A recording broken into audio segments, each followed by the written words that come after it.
Good morning, YouTube and Facebook. Hello, TikTokers. Let's get this thing rolling.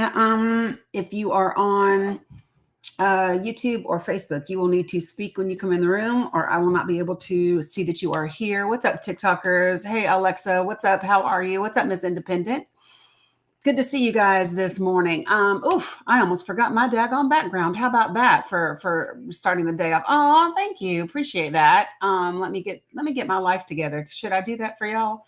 I guess I probably should do that. There we go. Look at that. Now we're doing it. What's up, Eric? Hello, Carla. Hey, Althea. Good to see you. Hello, Shar. Good morning, everybody. Win Dixie, hey, what's up? 2409, Vashti, good to see you as well. Hey, Farah, good to see you. You posted a fabulous thing to Discord. I will check it out, Lisa. I will check it out. I have been up this morning writing on my Substack and all that. What's up, Lavonda? Good morning, Sherry. Hey, Tina Bina, Sharita, good to see you as well. YouTube and Facebook, make sure you speak. As you can see, I greet the TikTokers because I can see when they come in. I cannot see when you come in. So what's up, VJ? Hey, Astrid. Hello. Good morning, Redwood Dragon. What's up, Dad Jokes? Good to see you as well. As you can see, let me just say this to my mods this morning. Hey, by the way, has anybody seen Linda and Alex? Has anybody heard from Linda and Alex? I haven't seen them in a minute, and I'm a little concerned that I haven't seen them in a minute. So if somebody has talked to them, let me know. If somebody hasn't, can one of the Dannykins reach out to them? What's up, Susan? Hey, Crystal, good to see you. Hey, Witch, good morning. I just want to check on them and make sure that everything is okay. I know that, Alex has some health stuff, and I just want to make sure that they are good to go. Yeah, I haven't seen them, and that bothers me. So can we reach out somebody? Thank you, Win Dixie. I appreciate that. When Dixie said the Substack was awesome. So love that. Good morning, Tam Bam. Glad to get the feedback. Feedback is always great. What's up, Cheryl? Cheryl B. Good morning, Mrs. ... That's literally what it says. Reach out to either Alex or Linda Johnson. I have not seen either of them in a minute, and just want to check on them and make sure that they are good to go. And if I say I'm going to do it, I will forget inevitably if I don't do it right there in the morning. What's up, Iris Bradley? Good morning, YouTube and Facebook. Same thing. Michelle T, I'm glad you took care of the thing that I said I was going to take care of, and I did not take care of it.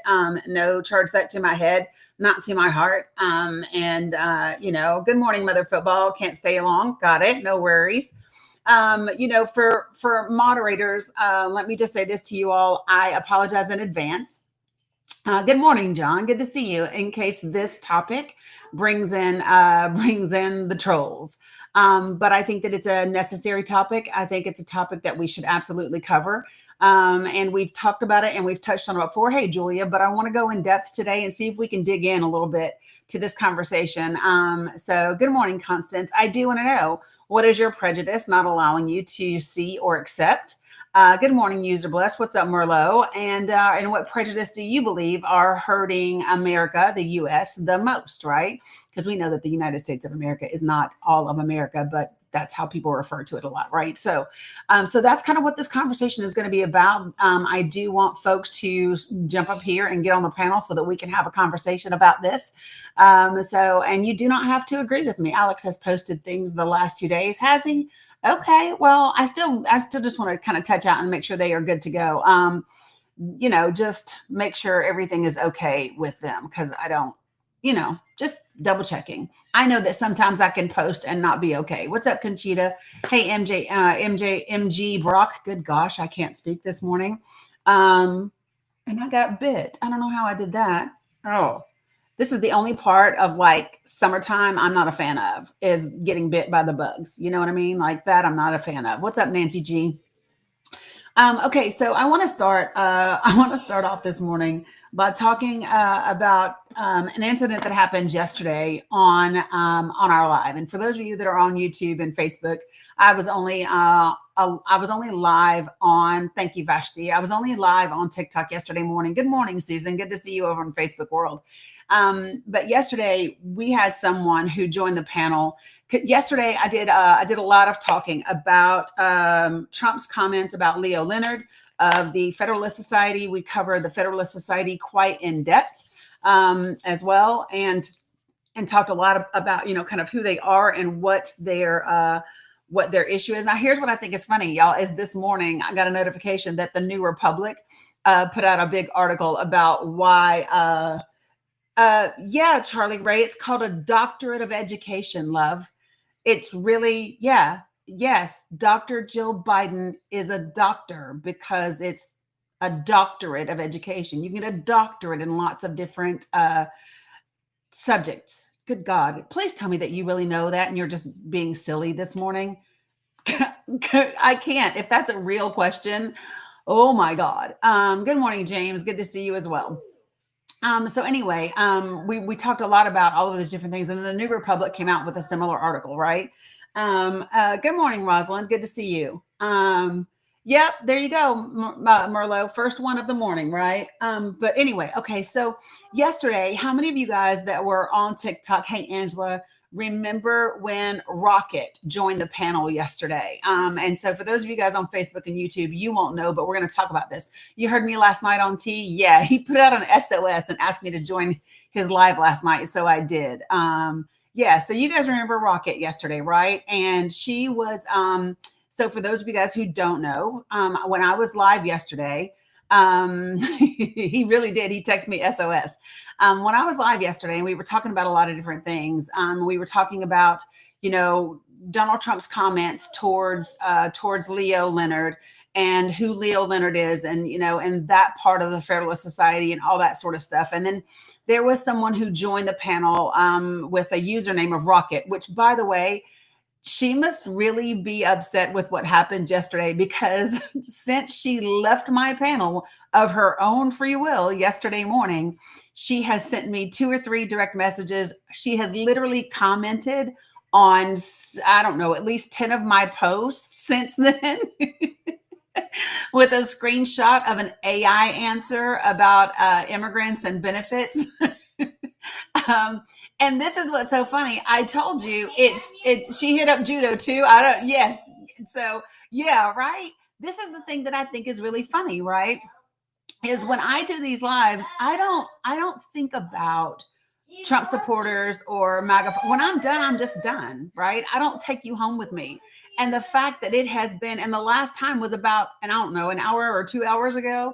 The fact that you are still thinking about me several different hours throughout the last 24-hour period and messaging me and commenting on my post tells me that, guess what, it really bothers you to hear the information that I gave you yesterday. It really bothers you. It bothers you so much that you did a Google search and then you just screenshot whatever AI told you, right? Which I need for people to understand the way that AI works, okay?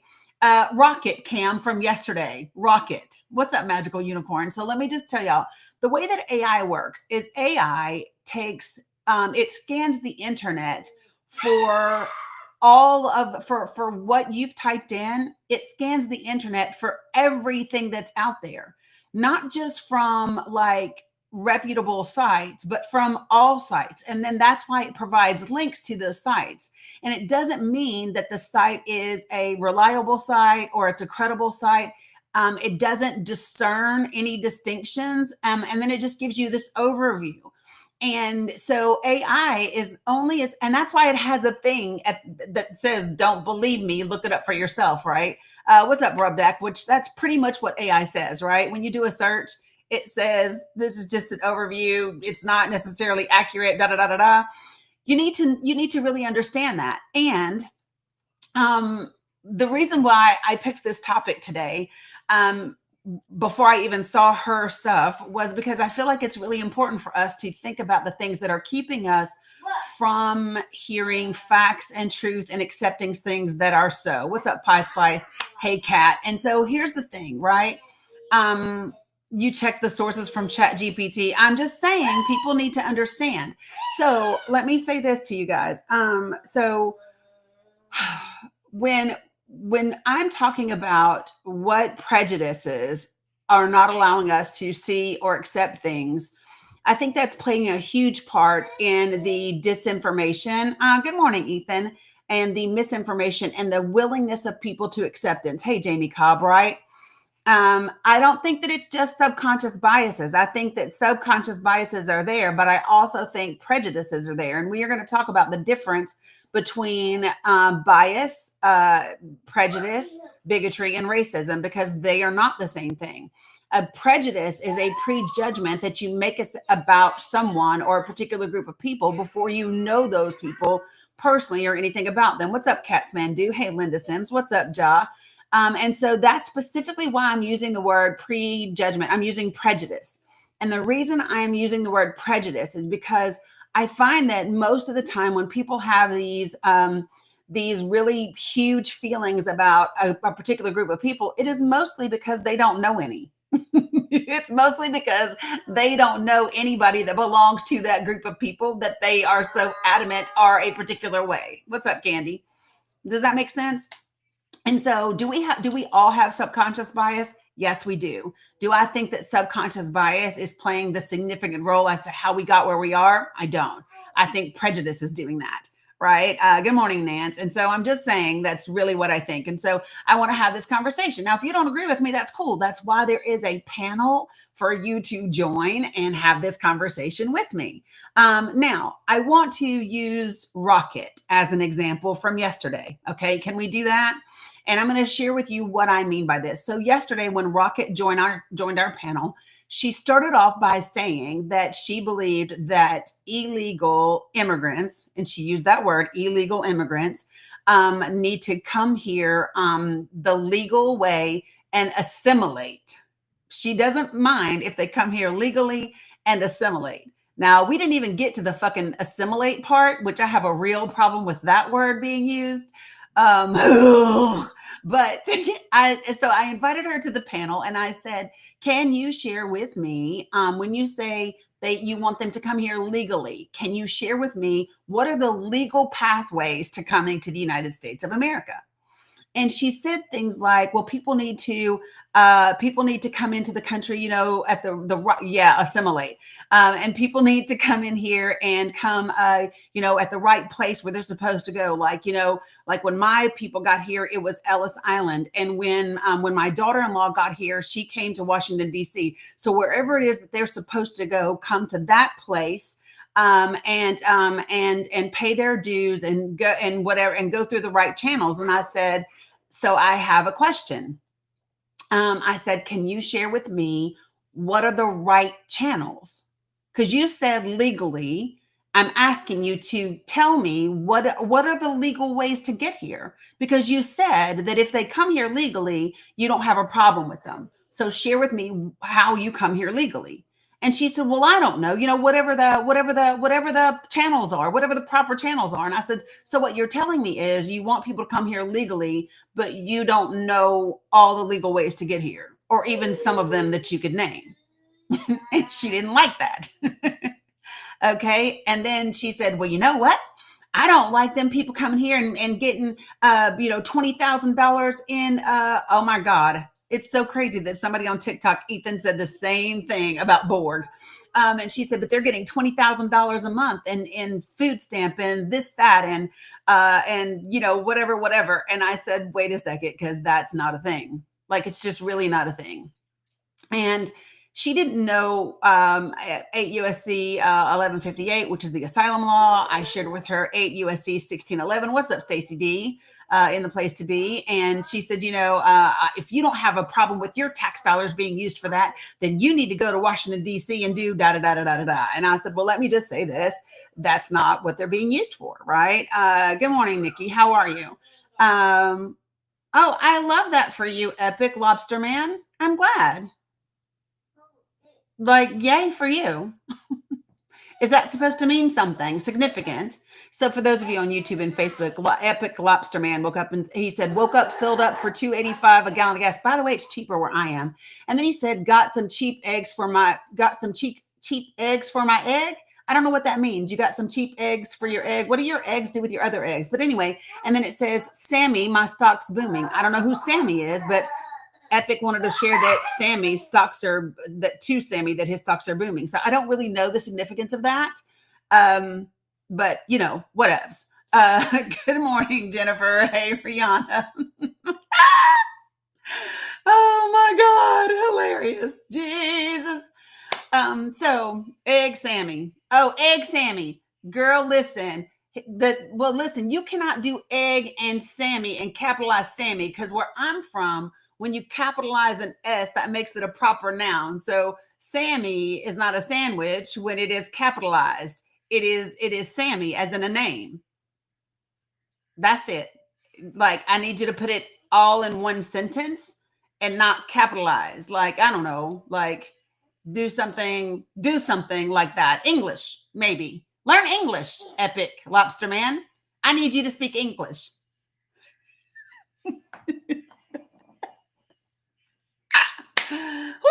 um, I'm just saying. See, don't start with me this morning. Don't start with me this morning. Okay, so let me finish. Okay. Um, okay, so she was really upset with me, and so she even put up an SOS flag and called in Judo Guido, which Judo Guido is a Republican on TikTok who does not support Trump. And has said to other people, I will come into lives if you need assistance for facts. And so Judo came into my live and said, yeah, Rocket. I mean, I'm here in the room, but I'm probably, listen, Stacey D, Rocket, Judo said, I'm probably not going to be much help for you in here. And I'm definitely not going to have anything to say, where Danny is concerned. So anyway, so she left, Stacey D. And then for the last 24 hours, she has taken the time to message me 4 or 5 times. And then she has taken the time to comment on about 7 to 10 of my posts with a screenshot from AI about what benefits immigrants do and don't get. Yeah, she real hot. So I thought this morning I would take a minute just because, and so this is my thing, whatever her prejudice is regarding immigrants, right? I'm living rent free, girl. um, Whatever her prejudice is, right? He said he wasn't going to argue with me because I bring facts, and so she was talking about this $20,000 a month, and here's where she got really pissed. Is because she said, when she said to immigrants get $20,000 a month, I said, okay, so let me just tell you how we know that's not true. And we can use common sense to figure this out. We don't even have to read 8 USC 1611, which is the federal law about this issue, but just your common sense. And I said, let me ask you, Rocket, when in the history of the United States of America has the United States government ever given Black and brown people free money, like $20,000 a month? When has the government ever said to brown people that are here illegally, here's $20,000 because we want so many brown people, or because y'all are so valuable, or we think that you're so incredible? Like, it's just common damn sense that that's not a thing that's happening. And she was mad. She was so mad. And so that's why I'm just saying, that's like just common damn sense. So anyway, it got me on this thing of thinking, like, what are our prejudices keeping us from seeing or accepting about the state that we are in and the country that we are in, and the things about the different parties and so forth, so forth and so on. And I saw a headline this morning from The Hill that really pissed me off. Okay. So it said Democrats are angry at something GOP bill after something got cut. And let me just tell you what I will about those headlines. Anytime you see a headline that says Democrats angry because of whatever, Republicans angry because of whatever, know that that is a headline meant to promote division. Because what they could say is members of Congress upset about ABCDXYZ. Because in all likelihood, there are going to be some members of each party that are upset about the thing that the other party is upset about, right? So whenever you see those headlines that say Democrats are angry because of ABCDXYZ, Republicans, angry because of whatever, understand that that's meant to be divisive. What they should be saying is members of Congress are upset because of whatever it is, right? Because then that allows us to not think about it from a political party position, but from a total congressional position, which is how we should be thinking of things, right? So, all right. So for those of you all, TikTok is giving me another one of these dumb flash goal things. Here's what it says. It says 40 gifters send rose to your live in 15 minutes. I don't get to pick it. It's the rose. That's what they've done. 40 different people. Ooh, Jesus. I'm going to turn this down so this don't deafen y'all. Appreciate you guys for handling the roses. Okay. So I started to think about all of the things that we have prejudgments about that are keeping us from hearing truth about things. For example, immigrants and what they do and don't get. Like somebody just put in the comments, I had folks come into my neighborhood from the Middle East, and they were given a house and 2 cars. Yeah, baby. Yes. Baby. Yes, I will make you some. No, flame, baby. Yeah, I know what you want. Give me 1 minute, okay? But here's the thing. What do you know about the family coming from the Middle East? Do you know, do you know how they got here? Do you know, right, Stacey D, she already on them baked beans. It's not even 10 o'clock in the morning, which tells you I put my foot in them beans, don't it? But anyway, like, what do you know about them? What makes you think that they are immigrants? And what kind of immigrants are they? Did they come here on a visa? What's up, Jeff Kennedy? Did they come here on a visa? Did they come here on a refugee program? Did they come here on a humanitarian program? Did they come here specifically because of an agreement about something that the United States did? That happens, right? So I think that people need to understand that there are a lot of different things that happen, right? And yes, Ali Nicole, they are most likely independently wealthy. So understand that when people come here, it does not automatically mean that they are broke. Being persecuted for your race or your religion or your gender does not necessarily equate to you need to be broke to come here. You can be rich. Matter of fact, Donald Trump says if you can give him $5 million, you can come here today. Hold on, let me fix that for you. Right? Right? Donald Trump said he is selling visas for $5 million. So we know that not everybody coming here is broke. Look at Elon Musk. He came here, his daddy with his damn emerald mines. He wasn't broke when he came here on his student visa, and it lapsed when he was not enrolled in school, right? And so I think that people make assumptions. And the thing that you have to ask yourself is this: why are you mad because those people have something? Why don't you be mad at your country? Why don't you be mad at your representatives who are voting against legislation that would help you? Why are you angry that somebody else might be getting assistance or might be getting help? Why not be mad at the people that aren't getting you help? Why are you mad at other people that need help? I'm just asking. Oh, one more person needs to send a rose. One more new person needs to send a rose for it to be finished. And so I think that that's the thing that people need to understand, right? When you say it's your tax dollars, it's not just your tax dollars. Immigrants pay taxes, right? Immigrants pay taxes. And let me just say this. Huff, you said it's our tax dollars. Are you mad at your tax dollars being used to bail out banks and corporations who mismanage their money? But they are, and I'm a veteran. So before you start to use veterans, don't do that.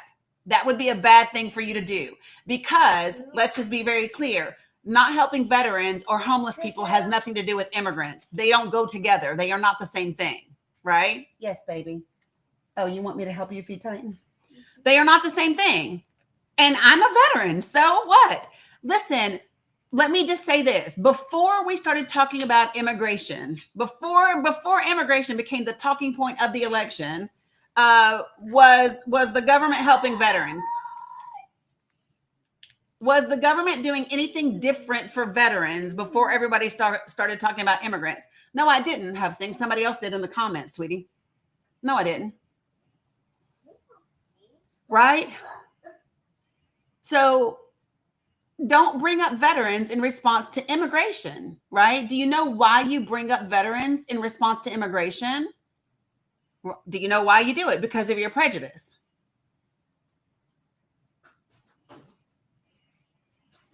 Do y'all hear me? That is why. Because the two things are not related. The money doesn't even come out of the same pool in Congress to do those things. No, they do not every 10 minutes. That's not true. That's not true. That's not true.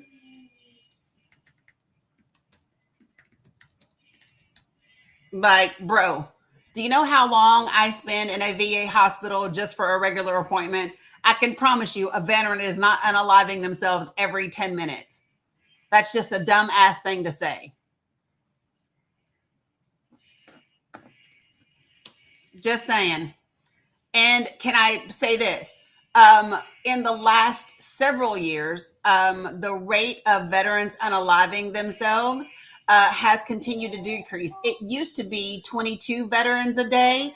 That number is down to 17 a day. It continues to decrease. It decreased by 3.8% in 2024.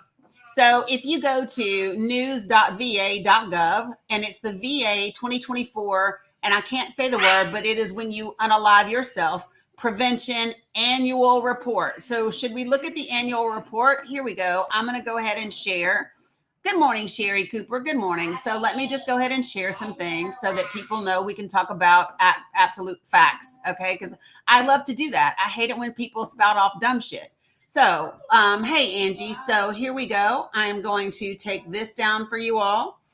I'm going to move you over here so you can see my screen right along with everybody else. Let me make sure I didn't mess their view up. Let me make sure I didn't. Okay, I did not mess their view up. All right, so I'm going to flip my screen around for y'all. You ready? Here we go. So this is the 2024 VA releases 2024 National VA Unaliving Yourself Prevention Annual Report, right? So 2022 being the most recent year for which data is available, right? This is 6,407 unalivings among veterans and 41, almost 42, 41 and a half thousand among non-veteran U.S. adults, right? So just saying. There were on average 17.6 VA veteran unalivings at their own hand per day. We all know that that number was 22 a day a few years ago, correct? We do know that. And 7 per day were among veterans who received VA care in 2021 or 2022. The other 10.6 did not receive care. That is not that they were at the VA hospital when they unalived, it's that they received care there. That's the point. So what they are saying, and what you can, take from that statistic, is that veterans who do get care at the VA are less likely, a third of them less likely to unalive themselves, right? That's what it means. So I just so that people understand what we're talking about. This is not accurate what the person said in my live. So I'm going to flip this around. Hold on. I'm going to put you guys right back over here. And then I'm going to go back here. So again, this is the problem with sharing information from a place of prejudice or bias or just fucking, I don't know what I'm talking about. Like, that's a problem when you did things like that. What's up, Beach Bum Wannabe? And it's just not productive. So let's talk about, kind of the real deal. Okay. And let me say this, Huff, if you would like to come right on up here and join the panel, feel free to do so, right? And we can have a respectful conversation. Just know that conversation, I'm going to ask that it be backed up by facts. That's something that I'm absolutely going to do. So if that's something that you don't want to do, because some people don't, right? Some people do not want to, oops, I'm trying to fix this. Some people do not want to do such a thing, and they have a hard time with that. If that is you, then I would recommend, like, I don't know, just not participating, because that's something that I am going to request. Okay. So, oh my Lord, why won't it let me do this? Jeez, I'm trying to fix TikTok, y'all. Give me a second. Okay, done. And just let me say this so that everybody knows, if you're on TikTok, I'm going to ask you to do a couple of things. I'm going to ask you to be respectful, to not use slurs of any kind, to not type in all caps, because that's reserved for moderators and my vision impaired individuals, and to not spam my comments. Other than that, we should be able to get along just fine. Okay. All right. So when I talk about your prejudice not allowing you to accept things, let's talk for a minute about what immigrants get and what they don't get, because there is a difference between federal benefits and state benefits. Okay. So they are not eligible for federal benefits except for in a few very specific cases. And I'm going to tell you what those are. So 8 USC 1611, which is what I'm reading for. TikTok, I'm just going to leave you where you are. This is in the link tree for TikTok folks if you want to see that. I'm going to take YouTube and Facebook with me so they can see what I'm reading from. All right. So here's what it says. Whoop, see, sometimes this thing shares and sometimes it does not. I'm going to do it again and see what it does. That should do it. Perfect. Yes. All right. So 8 USC, which is US code. You are welcome, Poochie. 1611, it's aliens. I don't like to use the word aliens, so I say unauthorized immigrants who are not qualified. Unauthorized immigrants are ineligible for federal public benefits. Okay. So this is not Danny making this up. I'm reading literally from the law. Okay. And here's what it says. In general, notwithstanding any other provision of law and except as provided in subsection B, an unauthorized immigrant who is not a qualified immigrant, and there's different. So there's unqualified and qualified, as defined in section 1641 of this title, is not eligible for any federal public benefit as defined in subsection C. So there are exceptions. So one of them is medical assistance under Title IX of the Social Security Act, 42 USC 1396. So, and that's for care and services that are necessary for the treatment of an emergency medical condition, right? Now, what is that? That's EMTALA, folks. We all know, or I hope we are familiar with EMTALA law. And it says that if you have a medical emergency and you have to go to the emergency room, you have to be treated, whether you are rich, whether you are poor, whether you are Black, or whether you are white, whether you are a citizen, whether you are not. It says we value, okay, girl, it says we value human life. And that means at a bare minimum, we must treat you in your emergency state. We must get you stabilized and save your life if possible, right? That's what it says. B, short-term, non-cash, in-kind emergency disaster relief. So even if you are an unqualified immigrant and you are perhaps in, North Carolina when Helene came through, right?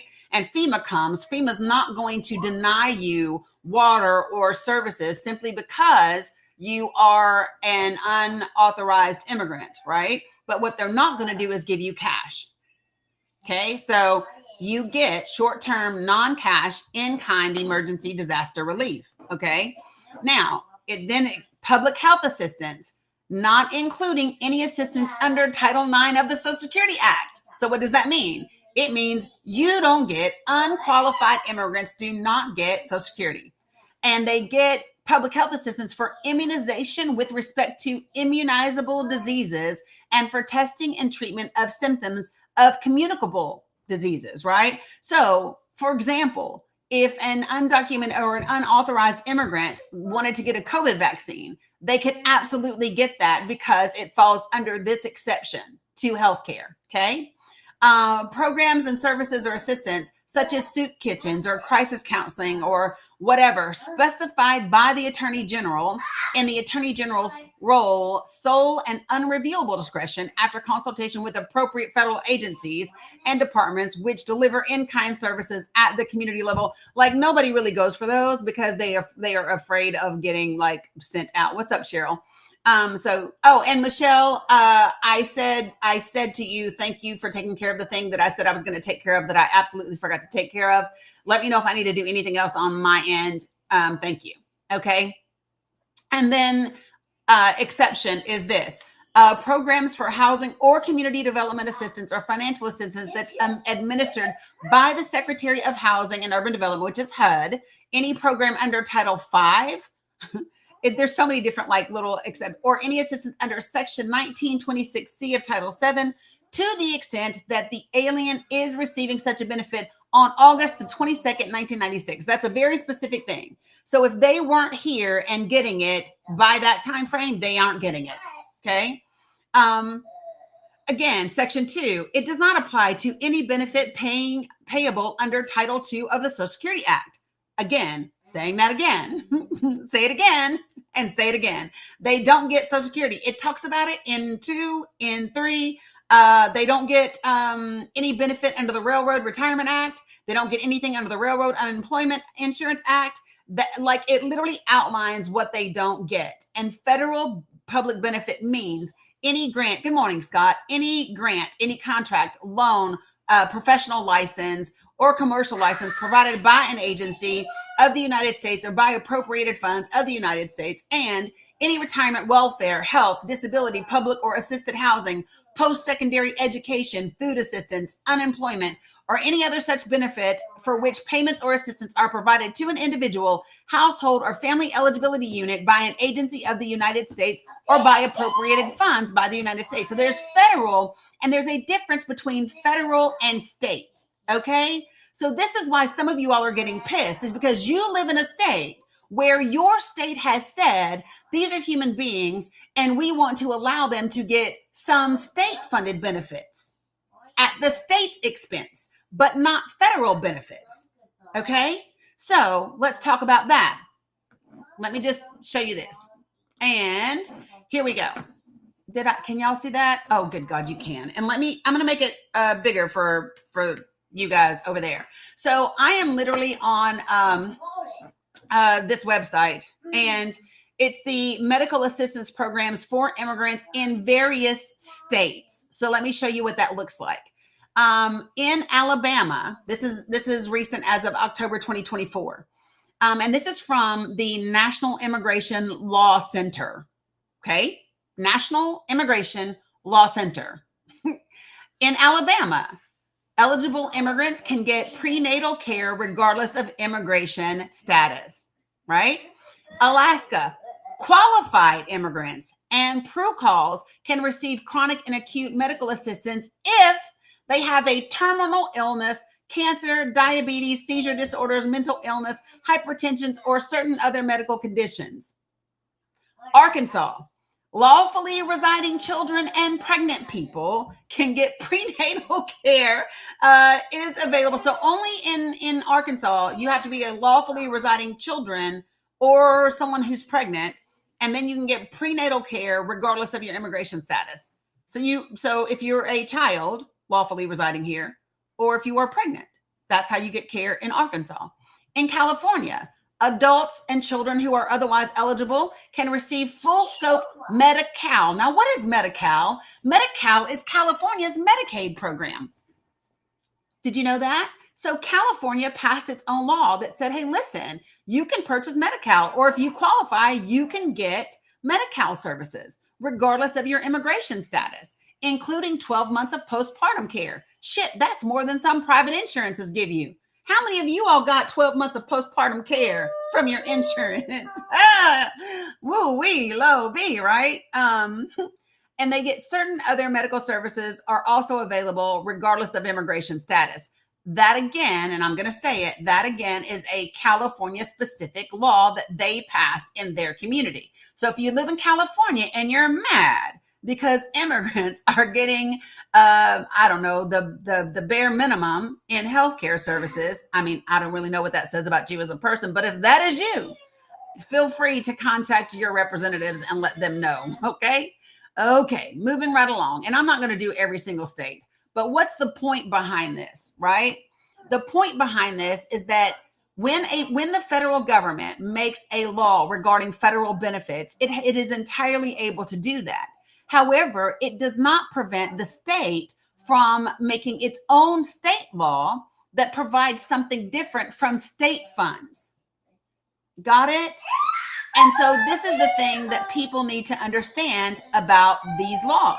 Like in Connecticut, it says lawfully residing children and pregnant people, children under 15 years old, regardless of immigration status, if they remain eligible, their coverage will continue until age 19, right? Prenatal care and 12 months postpartum care, regardless of the pregnant person's immigration status. Residents of nursing homes and persons receiving the Connecticut Home Care Program. Did you hear that? Connecticut Home Care Program, not United States Federal Home Care Program. It just said Connecticut, right? So again, this is the thing. And there are different things in Delaware, DC, Florida, Georgia, Hawaii, Illinois, Indiana, Iowa, Kentucky, Louisiana, Maine, Maryland, Massachusetts, Michigan, Minnesota, Missouri, Montana, Nebraska, Nevada, New Hampshire, New Jersey, New Mexico, New York, North Carolina, North Dakota, Ohio, Oklahoma, Oregon, Pennsylvania, Rhode Island, South Carolina, South Dakota, Tennessee, Texas, Utah, Vermont, Virginia, and Washington, West Virginia, Wisconsin, and Wyoming. Yes, they are. So let's talk about that user 6781, right? A lot of states that use their brains and calculators have found out that it is cheaper to give Medicaid to immigrants than it is to hold on a second. I lost this.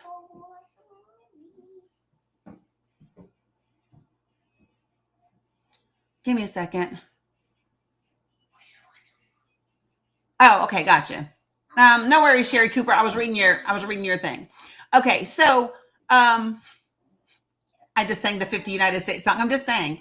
So people who are able to, states that use their brains and their calculators absolutely understand that what happens when you do not give the basic minimum of healthcare, it ends up costing you more in the long run because those people are self-pay, which most of the time ends up being no pay, right? You got that? And so what do those people do? The states say, listen, we are better off giving them this, right? Because at least we're going to be reimbursed at a certain level, which with Medicaid, if it is a state that has expanded Medicaid and people qualify under that expansion, then they're going to be reimbursed at a 90% rate. But if they don't, if they haven't expanded Medicaid, they're going to at least be reimbursed somewhere between 50 to 77%, right? The other thing, which is exactly what Receive Grace just said, is preventative care. No, now listen, Missouri's isn't really extensive, Kat. Just because I said their name don't mean it was great. Sorry, but I'm just saying. Yeah, I got you, Stacey D. So Missouri is simply, these are the people that are covered in Missouri, regardless of immigration status, just prenatal care. You got to be pregnant and willing to give Missouri a baby in order for you to get any health care, regardless of your immigration status. All right. What's up, Stacey D? Good morning. Good morning. So I want to know, because the states use their Medicaid stores for these state-sponsored programs, is that feeding the Republicans' narrative of why they will shortfall the states? Like, you won't be shortfalled if you use your money to cover citizens instead of immigrants. Because you know how we talk about how there's going to be a gap in coverage if they pull their portion of the Medicaid. And Yeah. now people don't understand that federal Medicaid dollars go into state Medicaid dollars, contribute also to state Medicaid dollars. Yeah, Right? but they See what can't I'm use those federal funds for those immigrants. Right. But what I'm saying is I could see them making the argument for us to say the states don't have enough money if you pull out your funding.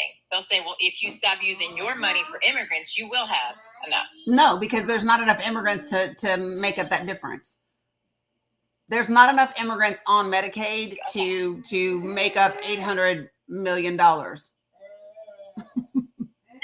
Oh, I believe that. Yeah, absolutely I'm not. Saying, And I would be prepared for them to say that, use that as an argument for why they're going to withdraw. No, funding. what this is, you waste your money on immigrants. This is an attempt, you guys. So everyone should be clear about this. This is an attempt to simply get rid of the Affordable Care Act, but they're not naming it that.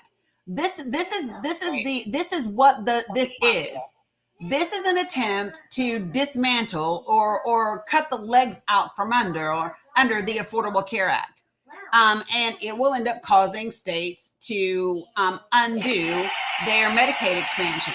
And that group of people, those people that have pre-existing conditions, those people that have disabilities, those people that don't have an employer that provides insurance, those are the people that are going to potentially lose coverage.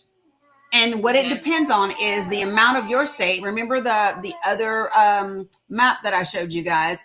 It shows you what percentage of your state's Medicaid dollars are covered by that. Yeah, it's not just immigrants. Right, Mayday Amy. No, I get it, but you know how I like to reverse engineer. I do, right? I do. So I just like to be prepared. I like to think of what they're going to come at me, so I can have an answer. Right. Yeah. The answer is the numbers will never be equal to savings or the losses that you're ever. And then my question would be: so, are you willing to let American citizens?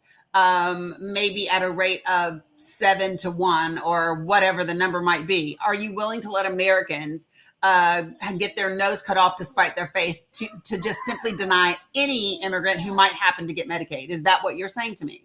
You so vehemently want that human being to not have medical coverage that you are willing to sacrifice the lives of Americans. Matter of fact, however, like 10 to 15 million?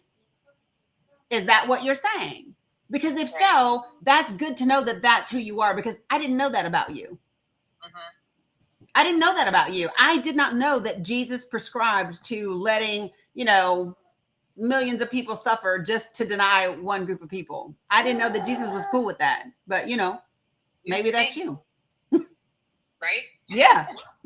Like, let's just, you just call a thing. And I am at the place where I appreciate you, Smile City. I'm at the place where not only am I okay with people being uncomfortable in these conversations, I want you to be uncomfortable. Right. I want to make you so uncomfortable that you participate in change. Right. So let me tell you something. Rocket might be mad as hell at me, but she's still thinking about what I said to her yesterday.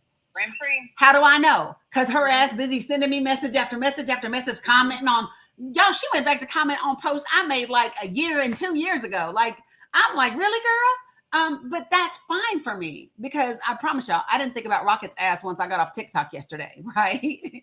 But whether she wanted to or not, that subconscious learning is still stuck there in her head. And she is fighting with everything in her to hold on to that belief that she has. She is fighting, right? She wants AI to back her up so bad when the law doesn't. And so that's my thing, is be uncomfortable. I want you to be uncomfortable. And if that means us talking about the God that you say backs you up, let's do that. Right? Thomas. Okay. Yeah. Thank you, Stace. Appreciate you. It's Thomas. I think you were here the other day, love, weren't you? Welcome back. Thanks, Michelle. Welcome back, Thomas Brusso. Why don't you come join the panel? I sent you a direct invitation. I see that you're back today. I don't remember anything about the last time you were here except your name. I don't remember anything else, Thomas, but I remember Brusso. That's all. Don't ask me why, but I remember that. So Thomas, I would love to have that conversation.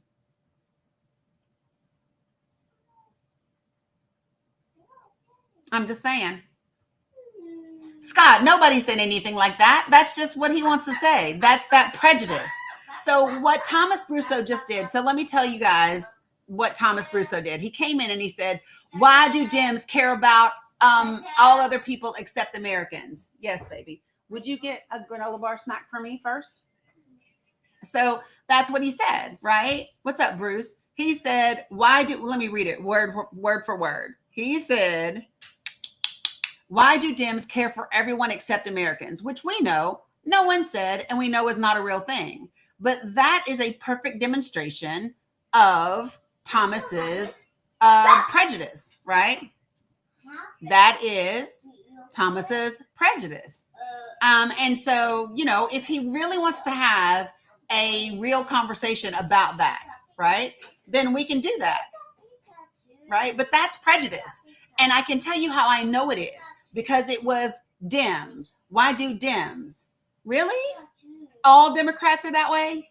Really? You know better. You lying. Because I'm just saying.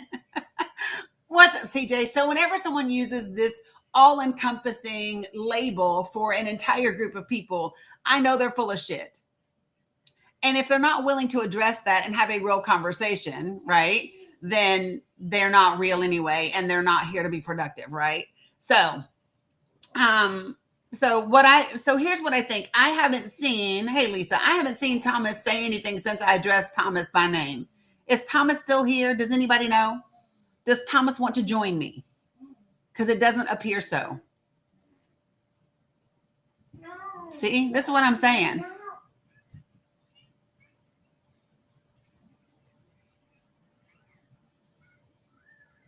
Yeah, that's what happens, Steffi G. They come back because something deep down inside them wants to learn. That's why they come back repeatedly. Because you would think, having met me the other day, he would know better. Now, what I think may have happened is Thomas's ass snuck up in here and realized, oh shit, I'm in her room, and then he left. I think he ran up in here running them jaws and then said, oh hell, I forgot where I was. What happened? Let me see. Let me fix it for you. Dark. I know it is. I want to be able to dark. Yep, it sure is. Let me see if we can fix it. There you go, love. No. Right, Cam. He said, damn, it's her. Yeah, Stacey D. Trump prophet ain't coming back in here. So can we yeah, Scott, maybe we'll see, right? But can we seriously have this conversation? Because this is what I know, right? Is if you are unwilling to hear information and fact about a particular group of people, right? You have to acknowledge that is coming from a place of prejudice. Where else could it be coming from? Why else does someone refuse to hear something that pushes against a belief that they already have? What other reason is there if it is not your prejudice? Good morning, Angie. And then as soon as I say prejudice, people get real quiet because you think that if you are prejudiced, which by the way, we all are prejudiced, that somehow that means you're a bad person, right? Oh, let me just go ahead and we'll just see. If you're a real person, come on up here. If you're not a real person, expect to get muted and booted from the live. Come on. Come on, flag boy.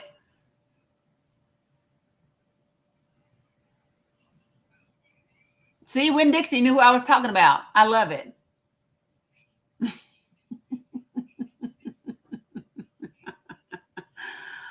Oh. Yeah, probably so, Michelle, because they're not coming up. Right?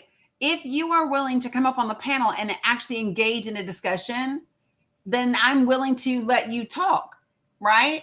But if all you want to do is pop that mouth off in the if the comments, your text don't anger me. I think it's petty and childish. It's just baby carrot energy, you know? See, I think real patriots want to have actual conversations. I think people that truly care about the country don't just sit behind a keyboard and type off things, right? I think people that truly care about America actually get in the arena and they have real conversations and they discuss the real things that are happening in the country, right? And so, right, Cam, they discuss, they engage.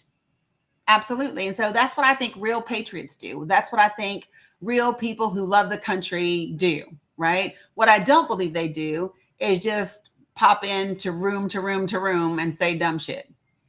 That's just what I think, right? Yeah, so right, Scott popping them gums. Okay, so anyway, here's what I would like to know, and I would like for some of you all to join the panel. What is your prejudice? And this is everybody. What is your prejudice not allowing you to see or accept? This goes to people who consider themselves to be progressive and conservatives, Democrats and Republicans. These are the two questions that I'm asking, and you can address either one of them. What is your prejudice not allowing you to see or accept? And what prejudices do you believe are hurting this country the most? Who wants to get in and share? Linda Johnson, I was just asking about you and Alex. I was just asking about y'all this morning. Glad to see you. Hope everything is well. Come on, folks. Don't be shy. This is for everyone.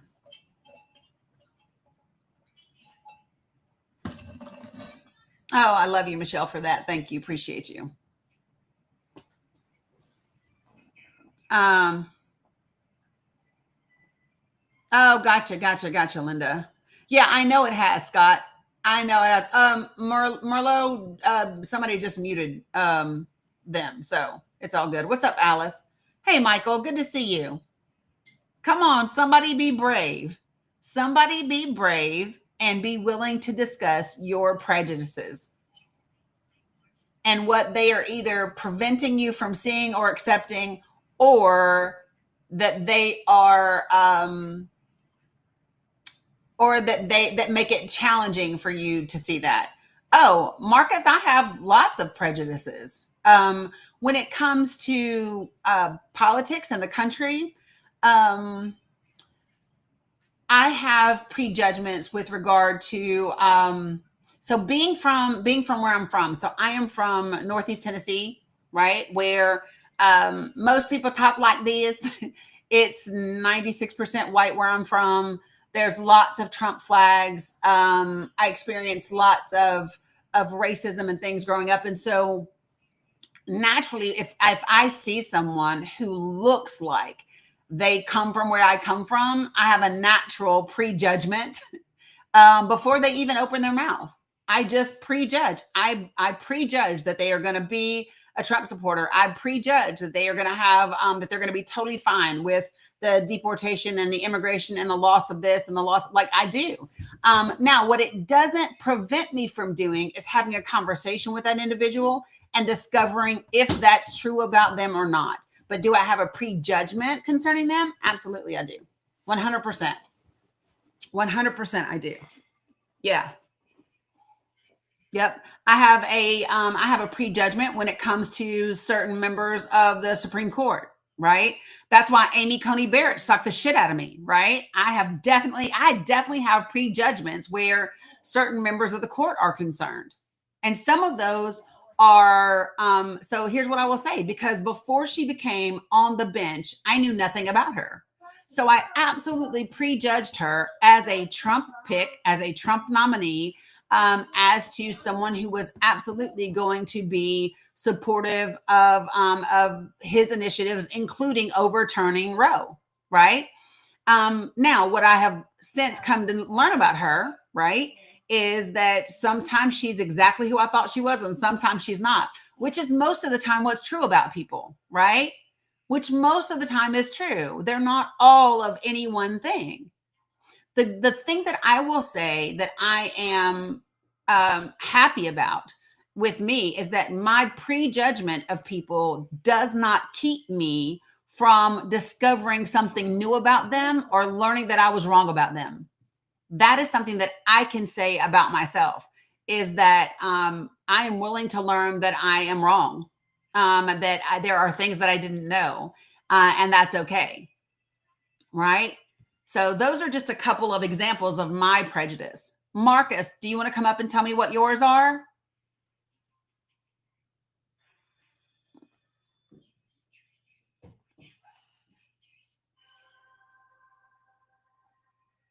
Cam, I don't know if you meant to join up or not. I did, yeah. Can you hear me? Yep, I can hear you. Yeah, I put mine in the comments, but I feel like people are probably overthinking this question. It's like every day that you're probably doing it, like at the grocery store, wherever you are. So like for me, I just said like, I prejudge like a lot of white people that, like older white people that they might be, or white I should say, they might be, you know, racist, right? Or have some prejudice towards me. And that's more like the older crowd, right? Like I just already, if I see a 90-year-old man, I'm just already thinking, you know what I mean? Yeah, I got you. Yeah. Like when you see them and then all of a sudden, I don't know, you're in the grocery store and they're like, can I help you with that? Like, I don't know. Then all of a sudden they're nice and you're like, and you're okay, shocked. Like, right. I'm stumped, right? And then you're like, oh, you didn't realize that. So it's like small things that I think people just are overthinking this question. I think people are looking at your question Mhm. and they think prejudice has to mean, well, I see a black person, I think they're a Absolutely. or something like that.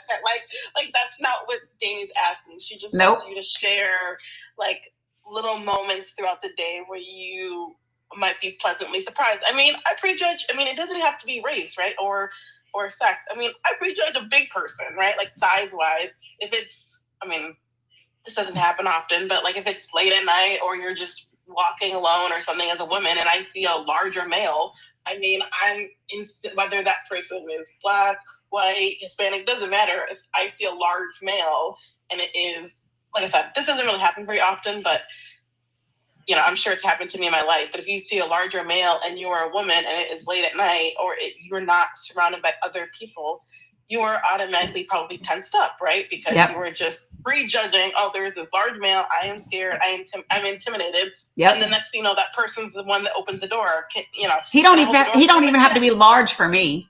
He doesn't even have to be large. Right. I just mean like to exaggerate. Yes. Right. Yeah. You don't even have to be large. Exactly. But all it takes is for all it takes is for them to all of a sudden you're walking into your apartment building and they're like, can I help you with the door, ma'am? Can I grab your bags? And then next thing you know, you're like, oh. No, see that shit right there would make me be like, nah, I'm good, bruh.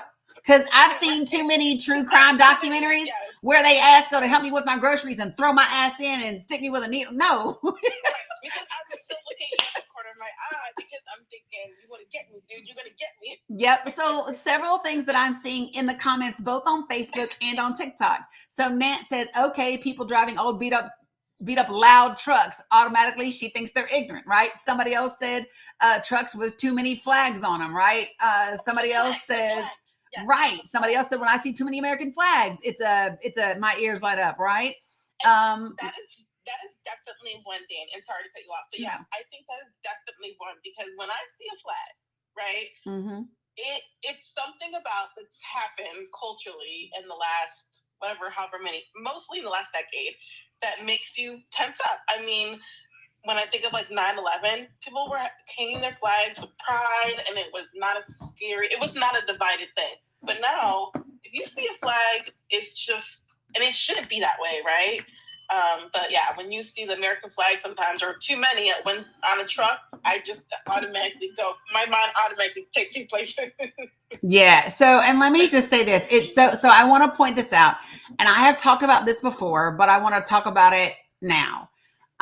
So there was something that, and I'm not on there anymore, so I can't look them up. I have them screenshot somewhere, but so I want to point this out just because of perspective. So most citizens in this country are or how should I say this? Because it's not just citizens. Many people in the United States of America reflect on that period after September 11th as a time of unification, of flying the American flag proudly. And like you just said, Kim, it was a great time. It was peaceful. It was whatever. But that's not true. There are plenty of Muslim and Sikh and different people in this country who are brown, who practice a different religion, who it was terrorizing for them. And so like you could actually go onto Twitter and you could type in hashtag after September 11th. And so that was it was a thing. And many of them would tell their stories. And there's a collection, listen to this, there's a collection of more than 50,000 heartbreaking accounts of people who say they were targeted for being Muslim or just having brown skin, right? And so that is something that I think that people don't get.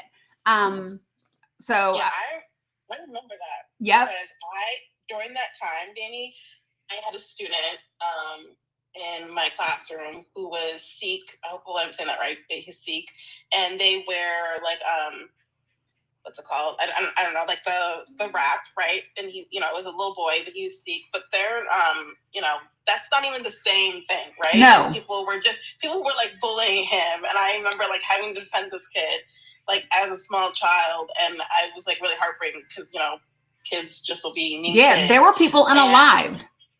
Right. Yeah. So no, you were absolutely right. Like I just felt like the only reason I mentioned the flag thing is because you're right. That was unifying part for many people, right? Many Americans. However, it was also isolating for many other people, right? And it's so interesting to see where we are now because that same flag flying automatically makes me think, no, thank you. And can I give you a funny one just so that people understand what I'm talking about? And when we say prejudgments, they're not always negative, but we tend to talk about them in the context that they are. But I'm just going to use one that I don't know. I would think that many people could relate to. The guy on the dating app who's holding up the dead fish. I prejudge the hell out of his ass. The dude with dead animals in the dating app pics. I prejudge you, bruh. The big fish and the big smile. It's like the only time they're smiling is when they have the big fish. Yeah, like, dude, of all the things, like that's what you. Yeah. You might be judging for a reason. Yeah, but I mean, that's what you wanted to lead with. Like, of all the things that you could lead with, you made that your dating profile pic? Like, right. Like, do you not have any women friends who could tell you something different?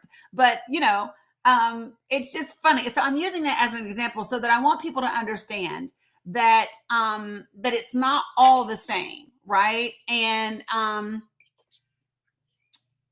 okay, so I prejudge, and I think many of us do this when we when I hear people with certain accents. I prejudge them, sometimes good, sometimes not good.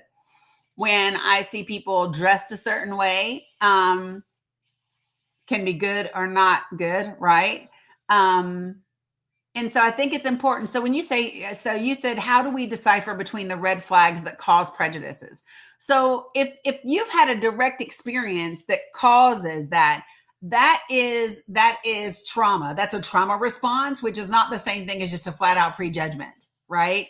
That's a trauma response due to an experience that you've had, not the same thing, right? Which I think is important to say between the two, right? So somebody said, I think it was Laura said, I'm prejudiced against Catholics because of childhood trauma.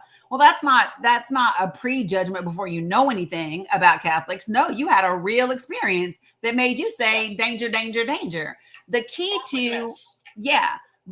to all of it, right? Whether it's from childhood trauma or whether it's a prejudgment, the key to all of it is the awareness of yourself and your willingness to address the thing, right? To challenge that thought, to ask yourself, whoa, where did this come from? And is this something I really believe about people? And am I still willing to learn something different from that person or with that person? Or or that particular group of people.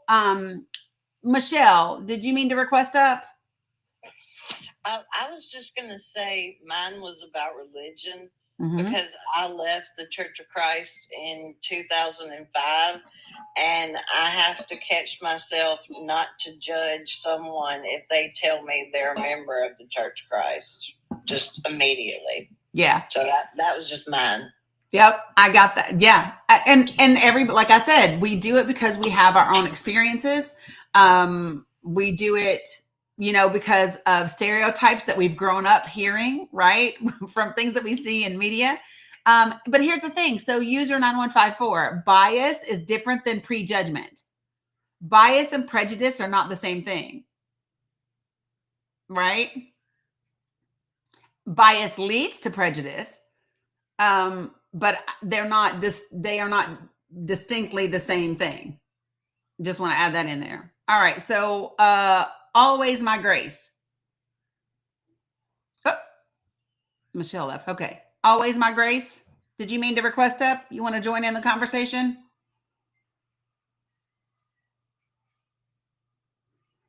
I'm going to send you an invitation to unmute and see if that helps. Always my grace. Hello. No worries, Michelle. Got you. Appreciate it. All right. If you want to talk, just request back up. Cheryl, what you got for me? I don't know if this falls under that or not, because sometimes I understand prejudice, but it doesn't mean I understand everything about prejudice. But I have a tendency to automatically assume that people who have disabilities and are part of, or even people who are part of the disability community, not everybody who's part of the community is disabled. Some people work and advocate within the community, that they automatically have an understanding of the different disabilities, like functioning levels and abilities, that sort of thing. Like, I think that they automatically have this knowledge and understanding of anything to do within the disability community, and that they don't have prejudice against people in the disability community, if that makes sense. Yep. And that keeps smacking me in the face, but if that makes sense. So I automatically assume others don't have prejudice within certain communities. Yep, I got And you. Obviously very wrong. Even though I know we all have prejudice, sometimes that hits me. Yep, Cam, I was going to say the same thing. It happens I'm sure it happens in most communities, right? Where we think just the shared experience oftentimes means that we are similar or the same. Like Ethan said, he said, whenever he sees a Trump sticker on a vehicle, he automatically thinks of the John Prine song, "Your flag decal won't get you into heaven anymore." Nance said, she also prejudges all religions. She was like, "Don't ever put that in my face. I cringe when people say they will pray for me." So isn't it interesting to have? So now here's the part. These are prejudices that we all have, right? We're all right, Stacey D. All skin folk ain't kinfolk. So let me remind folks that might be new to this space a couple of things. Okay. You have to be respectful in the space. Do not use slurs. Don't spam the comments, and don't type in all caps. And the reason I don't want you to type in all caps is because all caps are reserved for my moderators and for those that are vision impaired. So just be respectful and don't use all caps. If you can't be respectful, if you are immature, childish, an irresponsible, unrespectful adult, right? Disrespectful adult. If that is you, then you will be muted and then booted from the live because you suck as a human being, right? Because those are not those are not big things to ask of people. So if you can't do those things, right, then you will absolutely find your way out of here. That's what happens in this lifetime. So I hope everybody is clear on that because it's not hard. Nope, I won't do it, but I will do it. That I will do. See, that's how it works. Boop, booted. Yeah, so you muted Michelle. I booted, I blocked and kept moving, right? There we go.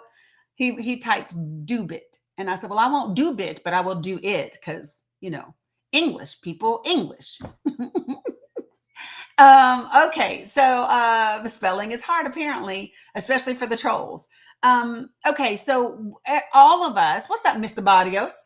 All of us have been able to identify prejudices that we have. Now, here's the hard one. Do you have a prejudice that prevents you from seeing something and changing your view? Do you have a prejudgment that prevents you from accepting different information or truth? Do you have that? Not just about a singular person, because I think that we can all, not all, I think that most of us can challenge a prejudgment when we have a one-on-one relationship, right? I will say this, like I can remember being in Iowa and Missouri and hearing one of my uncles say, well, oh, Henry, he's a good Negro. Right. And that's that, hey, well, I met Henry one-on-one. I know Henry. So Henry's a good one of those. Right. But, the rest of them might be bad. You know what I'm saying? So when it's a singular one-on-one relationship, I think it's easier to challenge that prejudgment and that prejudice than it is for an entire group. Right. And I'm searching to think if there is one that you just can't convince me any different. Oh, is there one that you just can't convince me any different? I'm trying to think. Can you guys think of one that you have? Yeah, Cheryl, that's where I'm headed. That's where I find myself leaning most, right? But I'm trying to figure out like exactly what my prejudgment is about that. What is go ahead, Cam. I don't know. I don't know if this is prejudge or bias, but the red hat. I mean, I don't know if that's more direct, but the red hat. I mean, the MAGA hat. That tells me what I need to know. That tells me what I need to know, and I don't think I am going to change that. But I don't know. So, what is it that you believe about them? What is the negative thing that you believe about them? Where do we start? Not where do we start? Mike, how long do you have today? I mean, I just automatically. What's up, Omega? I mean, yeah, we have a few minutes. I mean, we got time. I just automatically go to a place of all the isms we talk about: racism, sexism, misogyny, transphobia. That's what your red hat is shouting to me. That's what it says to me. You are sending a message, and you wear it proudly. So that's what I get. And selfishness. Yes. Yep. And I feel like you want it to be loud and proud, and I feel like you want the message to be set loud and proud. So for me, the message is received loud and, you know what I mean? Like I received that message. So I feel like you sent the message and I received it, and that's all I need to know. So, right. Yeah. Thankfully, I don't like run into a lot of red hats or anything. I don't know. I feel I live in a pretty liberal area, if you will. So I don't really run into them a lot in like real life. If that makes sense. But I do. See, I don't. Like I think I've only seen an actual physical red hat maybe once or twice, like actually in the flesh, and that's probably been like at the airport or something. But I mean, I'm talking about more like online or what you see, but. Yeah. Listen to the things. So people are saying, like Angie is saying, her prejudgment is that, that MAGA lacks compassion or the willingness to educate themselves on the truth.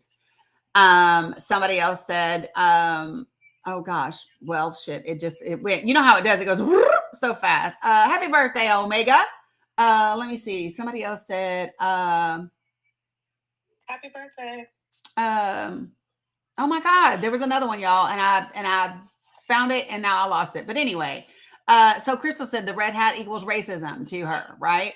Okay, so let's talk about this. So Angie, yours said that when you see a MAGA hat, it means that they lack compassion. And immediately I go, I don't believe that about all MAGA, because I see a lot of MAGA people express compassion, but only for particular types of people. Only particular types of people are they compassionate towards? And so what I see is more of what Lefty Left Debbie is saying, inflexibility, the closed mind. When I see a red MAGA hat, what I see is rigidity, right? Just being stiff and stuck in a certain belief system and unwilling to hear anything different, unwilling to embrace anything else. Carl said misogyny. Yeah. So for me, when I see the red hat, instinctively, I think, not my friend, not my friend, not an ally, and I'm aware of that. Ethan said when he sees the red hat, he sees Mark of the Beast, right? But that's my prejudgment. My prejudgment is right, Cheryl. I see danger. Yeah. So for me, when I see the MAGA hat, at a bare minimum, I have a big flashing caution sign that says this person is not friend for me, right? And I have made that be very, very clear that it equals not my friend. They are not safe, right, Cheryl? Not safe. So that's my prejudgment about MAGA. It's not so all encompassing that I believe them all to be uneducated, because I know some MAGA that are very well educated. I really do. And for those people that are MAGA, that are well educated, that correct, Dennis, a black woman in a red hat is not safe. Correct. Absolutely correct. You got that right. Safe. Yeah, let me just say it again, right? So what was I saying before that? Shit. He just took me right off. Oh my God. I left it. What was I saying? Oh, so what I'm saying is, so the folks that I know that are MAGA, that are well educated, those folks, for me, what I see with them is one of two things. It is either extreme Christianity. Well, one of three things. It is either extreme Christianity or religiosity, or it is extreme. It's either Christian nationalism or white nationalism. It's one of the two. It's for me, right? Those are the two, right? That I see. And so what I think is interesting is, how does this interfere in our relationships and our abilities to talk about the issues? Sid says, I see extremely cultured or uneducated, right? Yeah, both cover, or the propaganda machines got them, right? So, so fifth element. So this is what I said. The specific question, do y'all listen? So, or read to comprehend, or just read to comment? So the specific question was, so a black woman in a MAGA hat isn't safe. And my response was, correct. A black woman in a MAGA hat is not safe. Correct. No one said that a black woman can't be conservative, but that's not what the question was. The question was, a black woman in a MAGA hat isn't safe. And my answer was, you're damn straight she ain't. 100%. Right? Let me go up here to Nwanda and then to Deb. Cam and Cheryl, feel free to hang out. You ain't got to go nowhere if you don't want to. What's up, Nwanda? Hi, good morning. Thank you for hosting this live, Danny. I really enjoy it. So I have a couple of them, probably for my 60 years of living. But so Trump flags, I think, always kind of set me off, or bumper stickers, not even just the red hat, but because a lot of people, I live in Nebraska, in Omaha, and I don't see a lot of red hats, but I do see a lot of flags, and a lot of the farmers have a lot of Trump paraphernalia on their farms. In fact, there's one guy that has Trump written on his barn in huge, they're probably 5-foot letters, Mm-hmm. you know, so that, and then, because I feel like they don't care about the truth. I feel like they don't care if they hurt people. So I stay away at all costs. I don't even try to engage, because the experience that I've had with my neighbor, who is right next door to me, was I think they have 3 Trump flags and 2 Trump signs and something in their window that says Trump. What I've experienced with them is just, they're so mean. Mm-hmm. Yeah. And there's like no rationale. They have no critical thinking skills, so they don't have the ability to have any rational thinking, right? That's how I feel about it. That's been my experience. So here's my thing, but I see those people in other arenas and in other situations. Yeah, babe. Yes. Mila. Okay, girl, I'm coming. Listen, we had a cookout over the weekend and I made some baked beans and my 4-year-old granddaughter is waking up every damn day asking me for some baked beans. It's so funny. But so let me say this, but I see those people in other situations thinking critically. I see those people in their jobs, in their schools, in their communities thinking critically. When I see a Trump flag or a MAGA hat, I think extreme cognitive dissonance. Right. I think an unwillingness to address the uncomfortable parts of themselves. That's what I see. Yeah, that's a good point. That's a good point. Yeah, I think we diminish it when we say they can't think critically or they lack compassion. That's not true. They just don't show it to certain people, right? They just don't show it. So there's this disconnect, because I know a lot of people that support Donald Trump back home that will absolutely feed the homeless. Now, I think they do it for virtue signaling, but whatever causes them to do it, they do it, right? I see those people who look out for other people. They'll rescue a damn dog, a cat. Like, they have the ability to exhibit compassion. They have the ability to demonstrate humanity. It just doesn't translate to people who pray differently, love differently, live differently, and believe differently than they do. And so the only way that exists is if you have extreme cognitive dissonance, because your intolerance of those things would absolutely negate your claim to be a child of God and to live Christ-like. I would agree with you. My one neighbor, because I'm part of the LGBTQIA, and the neighbor I'm speaking of, all of the flags are on the fence that separates our yards, which I believe is a message to us. Probably. Yeah. Hey, Yeah. Cheryl, will you do me a favor and just run things for a second while I check on Mila? You can call on, Yes. You can let Nwanda finish and then go to Deb. I just need to take care of this toddler, y'all. I'll be right back. Go on, Nwanda. I'm sorry. I'm listening. That's okay. So not even just that, but the other thing that I know that I have a prejudice for, and I don't know how to get over this one, is when I hear that someone used to be a SA predator and they're rehabilitated, with air quotes, I say that. I don't believe that. Amen.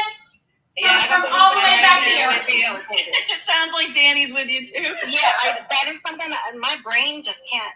I can't wrap my brain around that to accept that they are different or changed. I think that is something that is inherently wrong with them, and I don't believe, having been a victim myself, I don't believe that that's something that they can change. I haven't seen it done, because the person that I know in my family that said that, I'm rehabilitated, I don't do that anymore, did it again, so and they don't even apologize for it or say it's wrong or anything. They just, that's who I used to be and God took that from me. No.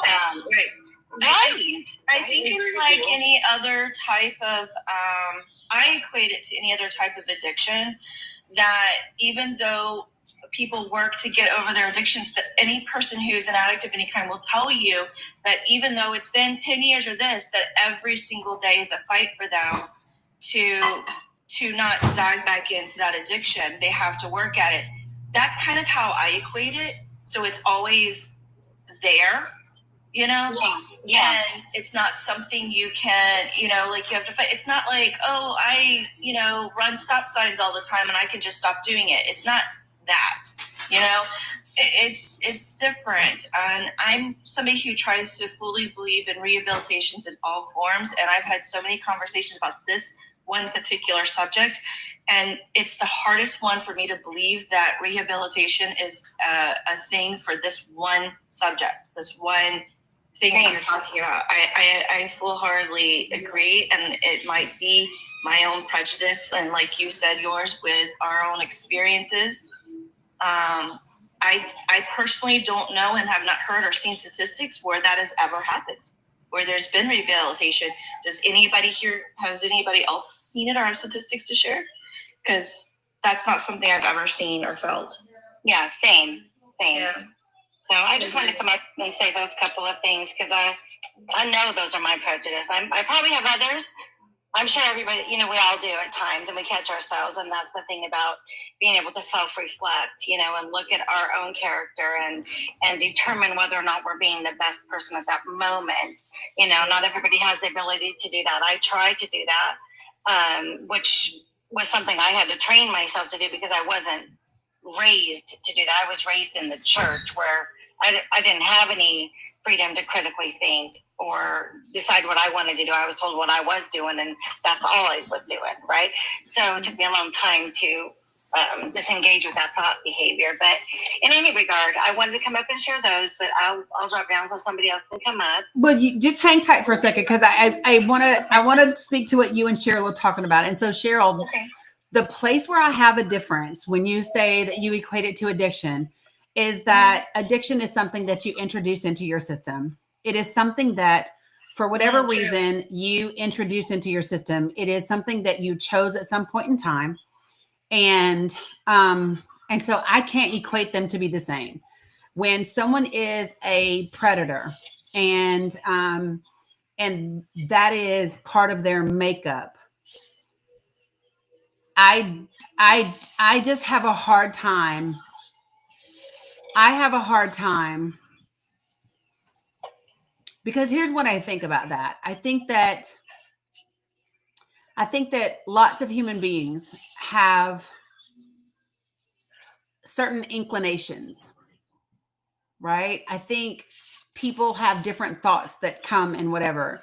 And for whatever reason, that person explored those thoughts. And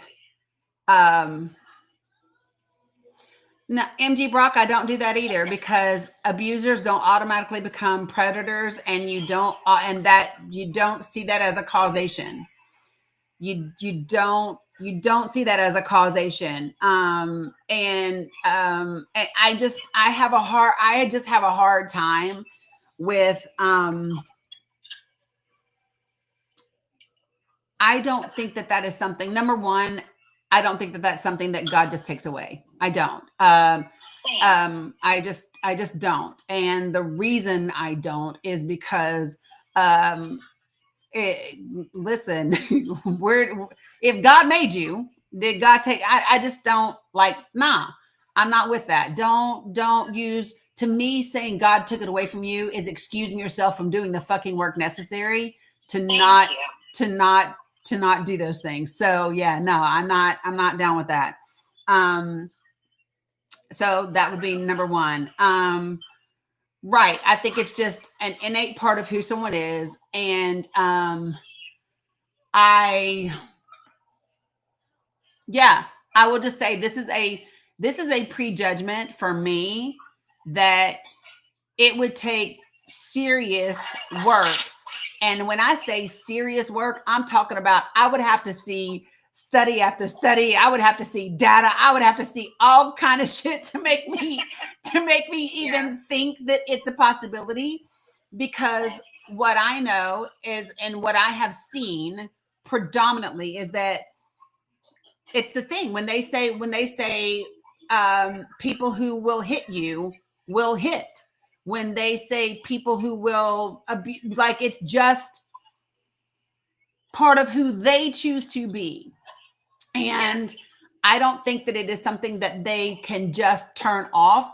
I think there is a place. I think there is a line that you can cross in humanity that maybe you can't come back from.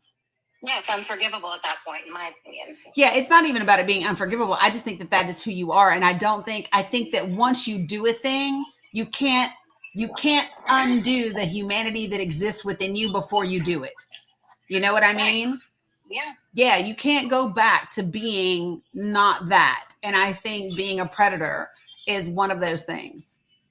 Agreed. God, and that's so horrible because, like, see, now I'm challenging myself because I was like, I don't think that there's anything that but then you said that, I was like, shit, yes, there is. That's it. That's the one. Yeah, But because once you said it, I started nodding my head like, yes. yeah, and so, but you know, like, I pride myself on, like, I like to dig in. I like to challenge myself. I like to whatever. I'm so glad I have therapy tomorrow, so we can have this conversation because it does it right. The bear, Cheryl, exactly. And so, but now I get to sit with myself and really explore that. And so that's the thing that I think is what makes people with prejudice different from other people with prejudice. If you just have the prejudice, but you're not willing to examine it, if you're not willing to question it, if you're not willing to explore it, then that's different than saying, yep, I absolutely feel this way. And let me kind of see what that's all about. And I think that's the different. The second one is the healthier form of it. And the first one is what has led us to a lot of where we are today.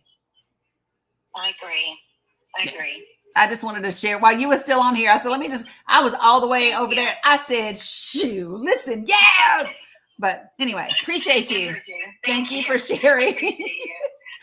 All right, Deb, what you got for me this morning?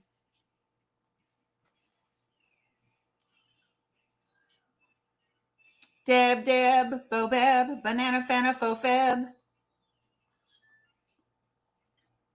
Did you mean to request up, Deb? I'm going to send you an invitation to unmute and see. Maybe didn't. Okay. Dee, I have a meeting in a moment. Can you drop me? Yeah, I got you, Cam. No worries. My microphone wasn't on. It's a new phone. Anyway, what came up for me was that I was born down here in Memphis, and I grew up in New York. And so I had a kind of unique perspective from, and growing up. I mean, I've my whole life I've fought the prejudice that was told to me, the prejudice that I was told about. Down here in Memphis, when I was little, I remember things like walking down the street and the Black people would walk into the street and let us pass by. And I just, I didn't understand. I mean, I was a little kid. Mm-hmm. I mean, we're not born with these prejudices, but I had my dad, who was a good old boy, and, who grew up in Arkansas. And I had my grandparents up in New York who were WASP. And it was just such a hard struggle my whole life. I did have, I grew up in a Black neighborhood in New York, and I had friends that were Black, and I was not allowed to let them, they weren't allowed in my house. Right. I had, you couldn't say anything to anyone about, having a friend that was Black. My dad's family lived downtown in Memphis, and behind us there was a whole apartment building of kids, and we went there in the summertime to visit my dad, and we didn't know anybody, and we wanted to play, and we would go out in the backyard, and the other kids that were Black in the neighborhood were, coming around and playing with us. So, and my father would come out and say, "Girls, get in the house," and it was just such a struggle to deal with that. And what affects me now is when I go into certain neighborhoods in Memphis, and and I do, because I have lots of friends here that live. I have friends that live in Whitehaven, which is why I ended up going to that Elon Musk thing. To fight him about his little AI. Yep. Scooter. Yeah. And, there is an innate fear inside of me that I'm going to be rejected. And I think that's what grows from that, as you are brought up as a person to be prejudiced. Mm-hmm. And I have a very different outlook on things than any of the people that raised me, and that was a struggle. You don't talk about it in the house. I remember my grandfather telling me one time that if I ever married a black man, he would disown me. Mm-hmm.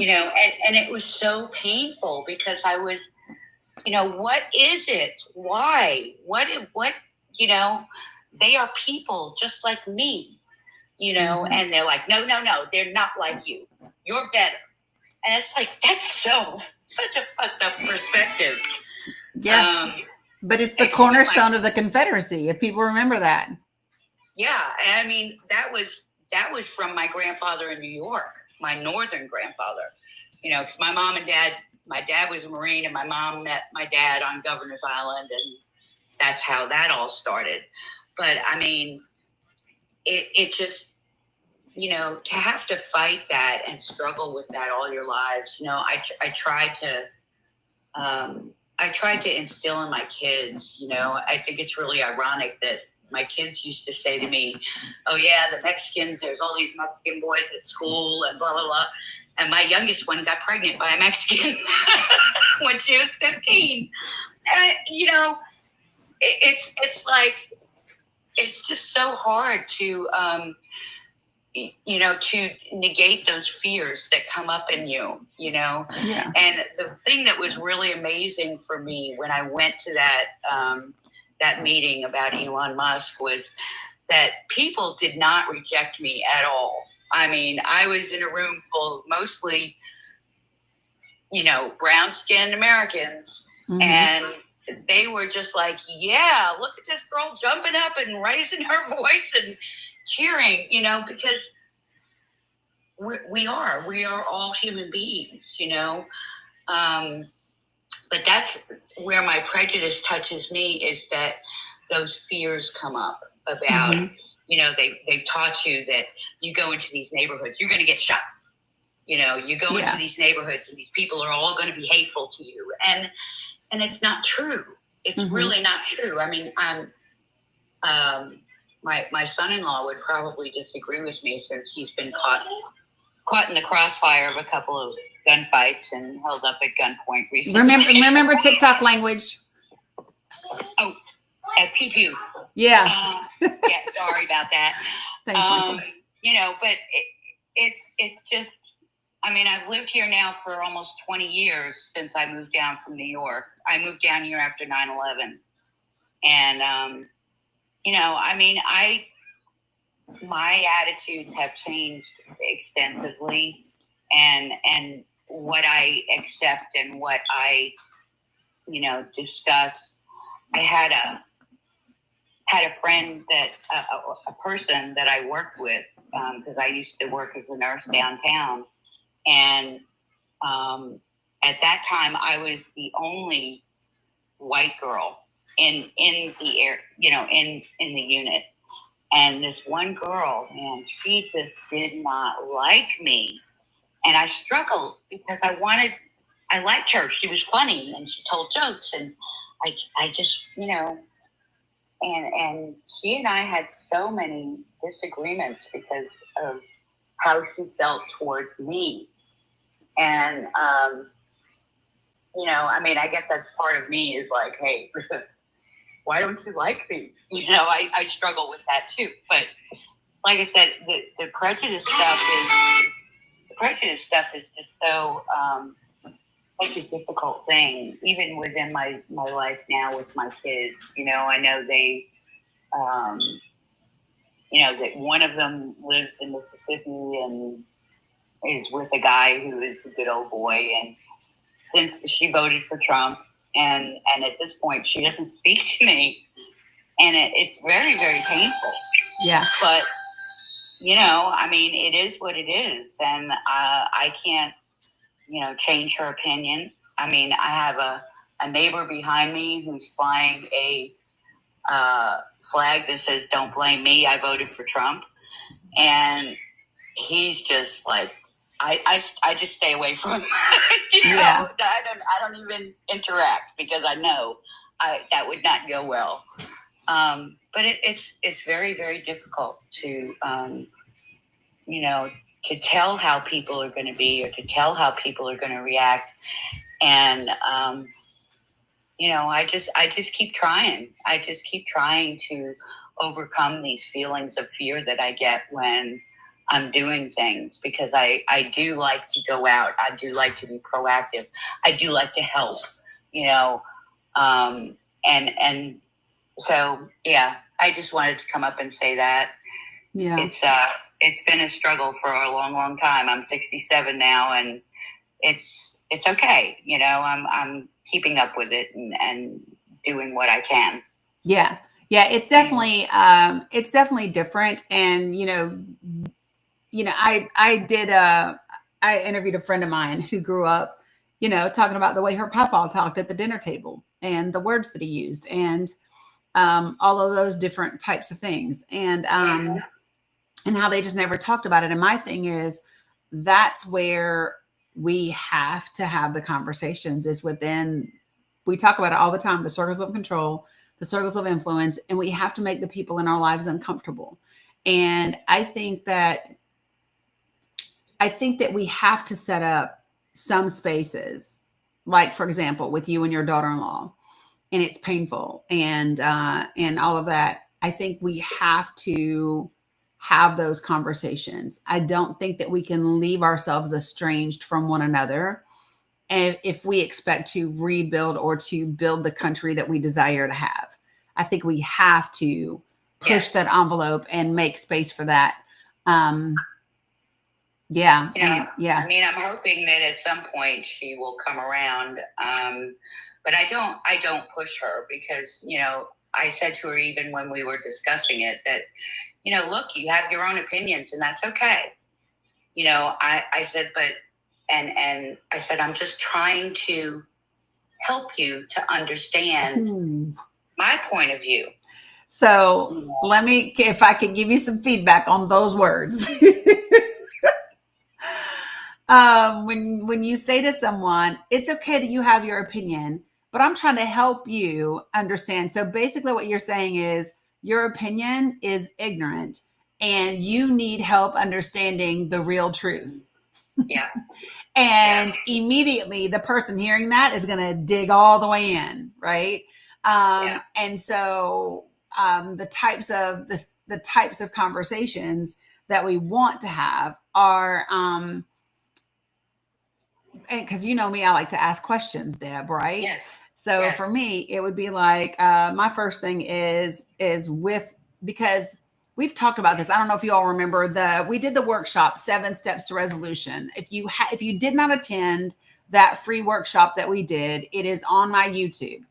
And 7 Steps to Resolution talks about these 7 steps. It's based on the book, Fierce Conversations, along with some other things along the way. And where, you would be able to, name exactly what the issue is. And the issue isn't just the politics. Like, there's something that's underneath there. So you have to get clear on whatever that issue is in order to be able to name the thing. And then you have to be able to provide specific examples of what it is. Next, you have to be able to state how you contributed to the issue, right? Fourth, then you have to be able to state that what's at stake if this continues, right? What is at stake with your family, with your grandchildren? Like, what's at stake if this chasm that exists continues? What's at stake? And then you have to express your desire to have it, appreciate you, George, resolved. Right? I don't want to not be close to you. I don't want our family to be divided. You know what I mean? I want us to have A, B, C, D, X, Y, Z. And then it's about opening the door for that conversation between you and that individual. It's like, are you open to creating that same type of relationship? And if so, can we start today figuring out how we build that with each other? Right. And so that's how we have to go about doing these types of things to get to resolution. because allowing the division to stand isn't how we get to where we want to go, right? It's going to leave us where we are right now, which sucks. Right. Well, she said to me at one point, like, you never cared about politics before. Like, what the hell, Mom? You never cared about politics before. You never got involved. I said, no, I really didn't. I said, but, I have fears about what's going on in our country. And it's not only fears for me, it's fears for my grandchildren. I have one grandchild who is 14, and he is half Mexican. He is first generation Mexican. Born here, but first generation Mexican. I have 3 other grandchildren who are Spanish, Black, and white. So, we've had conversations with the older one about, what he needs to do if he runs into a policeman or, any of those kinds of things. And I mean, it's just awful that we have to put that fear in them.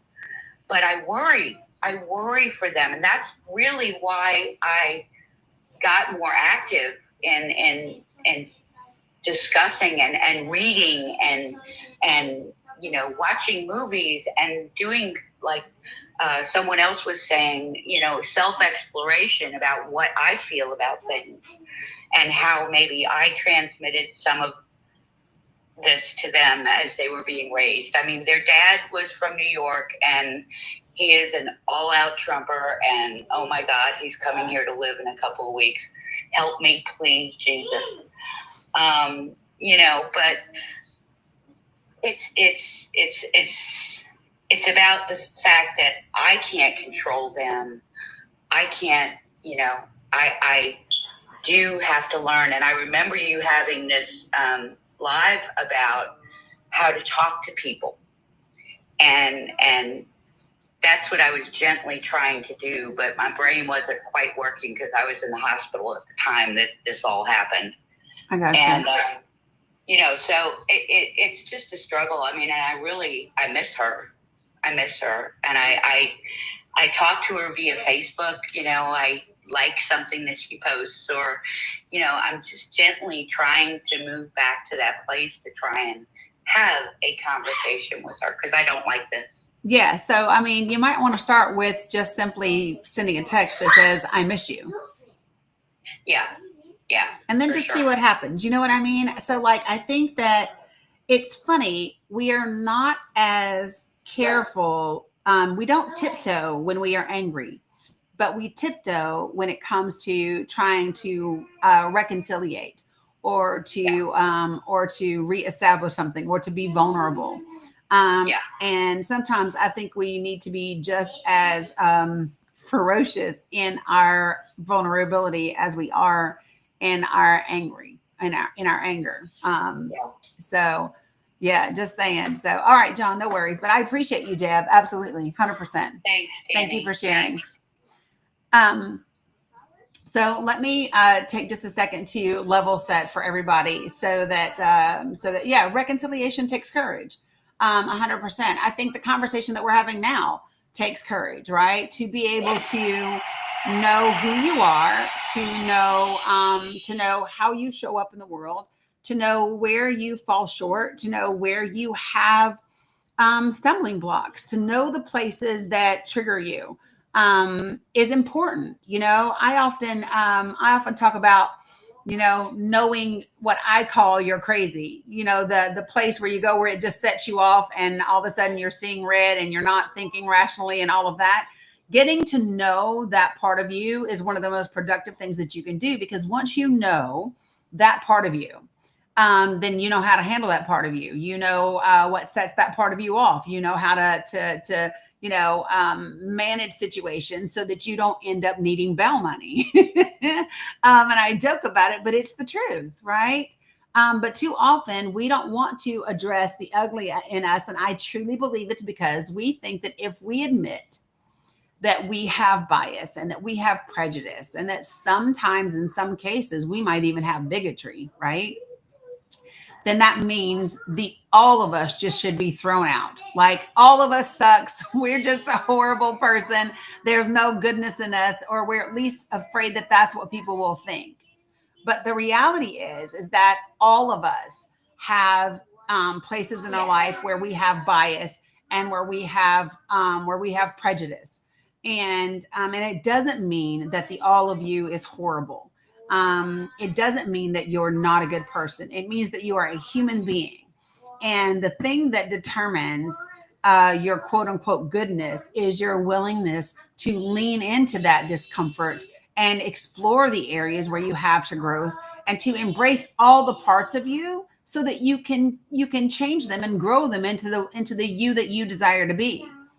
You know, if there's a part of you that you don't like I used to have parts of me that I did not like 100%. And because I did not like them, I refused to accept them as part of who I was. And all that did was lead to a horrible cycle of making the same choices with the same type of people, and all of that. And so I think that for me, that's been incredibly important in my journey. I see Wilmette as teacupping, so I'll pop up to Sammy J and then pop back down to Wilmette. Oh, she's back. Hey, Wilmette. What you want to share with us? So, guys, let me just say this. I do have a list of blocked keywords that if people use those words, it's blocked. And so if it says that some keywords or some comments are filtered out, it's because we have some keywords that we've got some words that we've just said we just don't need to be in here. But Wilmette, let me give you an invitation to unmute and see if that helps you. Or maybe you didn't mean to join up. Appreciate you, Smile City. Okay, did that work? It did. Wonderful. How are you? I am fantastic. How are you? I'm wonderful, wonderful. I was just scrolling on TikTok this morning, and I started listening to what you were discussing, and I've never done this before. So, but I have some things I'd like to share with you. Absolutely. When Obama first ran for president, we had an Obama sign in our yard. We put it down one day, and 2 days later, someone had taken it. Mm-hmm. And so the second time when he ran, we did not put signs in our yard. And purposefully, when Kamala ran this time, we volunteered, we helped, we went to all of her rallies, but we did not put any paraphernalia or signs in our yard. And I think that's a shame, because in the neighborhood where I live, every other yard had some indication of Trump. Mm-hmm. And I thought that was very unfair. And to feel safe, though, I mean, we just didn't do it. We just made a conscious choice not to do it this time. And I didn't like that. So that's the first thing. Okay. The second thing is that I used to be director of an early intervention program. And for those of you who don't know what that is that you help children who have disabilities to try to reach milestones. Mm-hmm. And so I'm very sensitive to people who mistreat people with any kind of disability, or who look down on people who have any type of disability. I'm an educator by trade, and it's my belief that all children can learn, and it's up to the educators to figure out how they best learn. Mm-hmm. And so if you're being prejudiced against someone that has a disability, be it physical, emotional, or otherwise, I'm kind of looking at you cross-eyed. Right. The other thing is that I lived in southern New Jersey for over 30 years. I live in Atlanta now. I've been here for about 12 years. And I have two sons. Now they are 38 and 34. And both of them have dated white girls. And I have no problem with that. But one Caucasian young lady who was so sweet, and I liked her a whole lot, that my one of my sons wanted to date, that lived in our neighborhood. They went to the same school. Her mother did not mind my son coming over, but her dad, he had better have been out of that house by the time he got home. And I really thought that was terrible because even in her home, they've got mixed preferences, and it's a strong prejudice. Yeah. So that said to me that the mother and the daughter wanted to keep peace in their house, and so that's the way they chose to handle it. Now they're still friends, but of course we live in Atlanta now, but I just thought when that happened in their high school years that that was terrible. Yeah. And I don't understand AI. I think it's a setup for addiction, a different kind of addiction. And I'm struggling with what's real and what's Memorex. And so I just try to stay away from it. And the last thing is that I strongly have a problem with Christians who voted for Trump. Because I don't see any similarities or anything that he's doing that would let me know that he's a follower.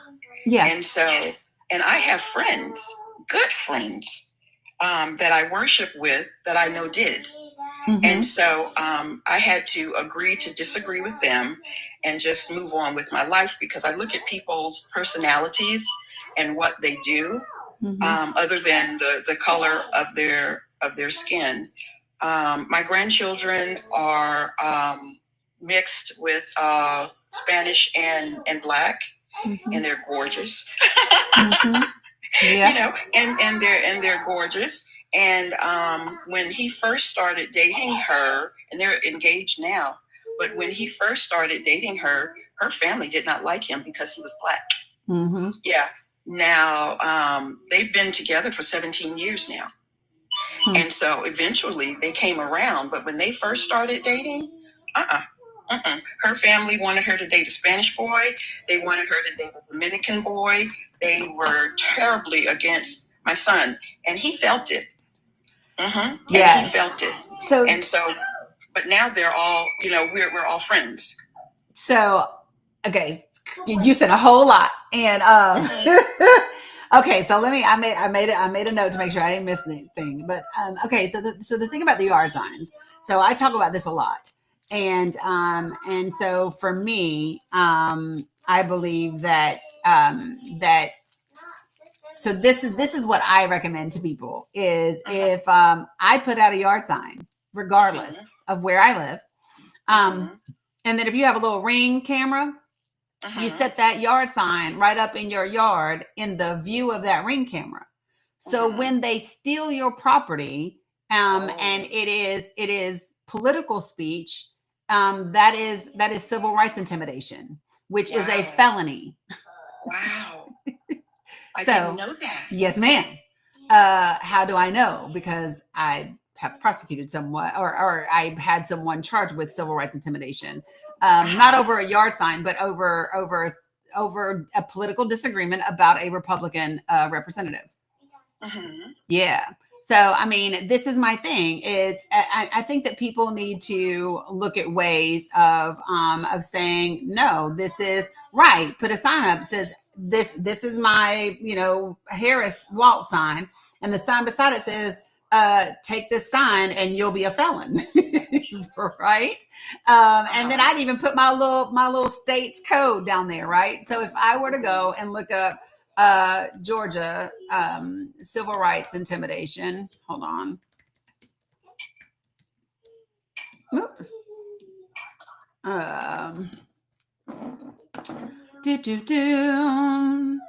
So you've got a couple of them that you can go through in Georgia. Hold on, I want your actual statute. That's what I want. Yeah. So Georgia Code 161097/2024, and the reason why I'm saying this is you literally said to me in your statement that in order to feel safe, you did not put out a yard sign. You felt threatened when they removed your yard sign. And so Georgia Code 16-10-97 says a person who by threat or force or by any threatening action, letter or communication endeavors to intimidate anyone, blah, blah, blah, blah, blah, any family member, but that's what the law is. So let me see. Yeah, and it just is, hold on, I want to go to all of them. Oh, here it is. So a person who by threat or force or by any threatening action, letter or communication, one, endeavors to intimidate or impede, this is the any grand jury, blah, blah, blah, blah, blah, blah, blah, blah, blah, blah. But it also applies to, I'll look at the statute that's for regular people. This one happens to be for officers, but you have one for regular people too. And it's a felony in the state. Yeah. Okay. Thank you for letting me know that. Yeah. And so you just want to find it. And if I can find it, I will post it for you. But because that's just kind of what I do. Yeah. And so like this is the part that people need to understand. Find out what your rights are. Find out if there's a federal law for the same thing, because there you have federal courts too. So I want to say civil rights intimidation I'm just going to put in because now I can't. I'm frustrated that I didn't find exactly what I wanted. Here we go. It is section 8-3-222 of the Georgia Code. That's the one you want. Okay. Thank you so much. Yes. Yes. I love. So that's the one you want. Okay. Whew, thank you, Lo. Okay. But so that's the first one on yard signs, right? Because here's the thing. We can't allow people to have us be silent. And one of the things that I always remember when I think about being scared, because in my advocacy work, I have pissed off really, really rich, really influential multimillionaires who are like, one of them is literally 2 steps removed from Trump, right? Wow. They can't stand my ass, and that's fine. But what I have to remember is, and the way that I always kind of pick myself up and dust myself off is I think about, and I say this often, I think about John Lewis standing on the Edmund Pettus Bridge. And I think about what he faced at the other side. Like, we forget that they could see the line of police officers and the batons and the dogs and all of those things. And for goodness sake, if they can, if those that came before us, if the ancestors could do that, I can put out a damn yard sign. If they could do that, then I can share my social media post. If they can do that, I can speak my truth and do what needs to be done. And so that's what I'm saying. So that would be number one. Number two, I'm with you on all people are able to learn, and it is absolutely up to the educator to find how they learn best. 100% with you there. When it comes to, so this one is the one where I have, so I'm biracial, and what I can say is that I definitively have people on my mother's side of the family who absolutely love me because I'm their cousin and don't know how racist they are. And oh yeah. So and this is my thing. And I don't know them, so I can't say it, right? But this immediately, I'll tell you what my thought was. My thought was, they love your son, but they don't like other Black people. He has become the good Negro that they know, so that makes him good people. But anything outside of that, probably not. And that is something that you see a lot. And I'm not saying that, but it is very common. And so, like, our family reunion was canceled this year. Because because I have reached this place where I refuse to I'm not sidestepping, overstepping, walking around anything. I'm going to call a thing. And if it makes you uncomfortable, good. Be uncomfortable. So, just briefly, we were in, so I left our family group chat in 2020. Our Facebook Messenger chat, because of things that people within my family were saying with regard to Trump and George Floyd and blah, blah, blah, blah, blah, whatever, right? And I was like, I need to listen.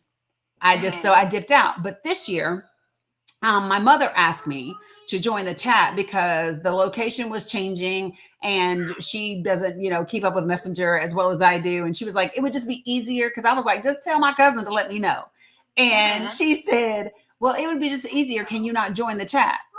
So my cousin put me back in the chat, but I don't think people realize I was back in the chat because the next morning I saw talk again about it moving. And I said, I'm confused. I thought it was at this day and at this place.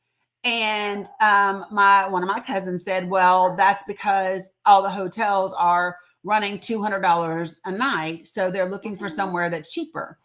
And then one of my cousin's wives pop up and said, that's what happened when sand N-words. Oh my. Oh my. And I said, hold on, wait a minute. What did she say? Hold on. Y'all gonna make me find it. I bet you they got rid of it. What was it she said? She said sand. No, she didn't say sand in words. Here's what she said. She said towel heads. And I said, that's the same thing as saying sand in words, right? She said, that's what happens when you have towel heads running the hotels. And I said, and I responded and said, what the hell kind of statement is that? And that's when everybody realized, oh shit, right? She's back. Oh shit, she's back. And I said, what the hell kind of, I said, that's the same thing as saying sand N-word. That's the same thing, right? And then the next thing was, well, I didn't mean to offend anybody. Well, then I guess you shouldn't use racial slurs if you don't want to offend people. And then people got mad at me because I addressed the thing. And then it was, well, she's the nicest person. I give a good damn. I give a good damn how nice she is. She used a racial slur. I'm not overstepping it. It's gonna be right here in the room. And a lot of things transpired in that, but I literally,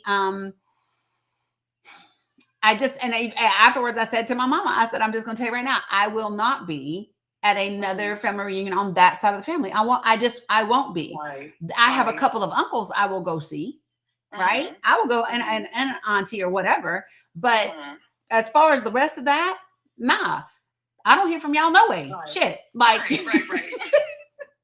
but this is my thing, right? They were all upset with me because I called a thing a thing.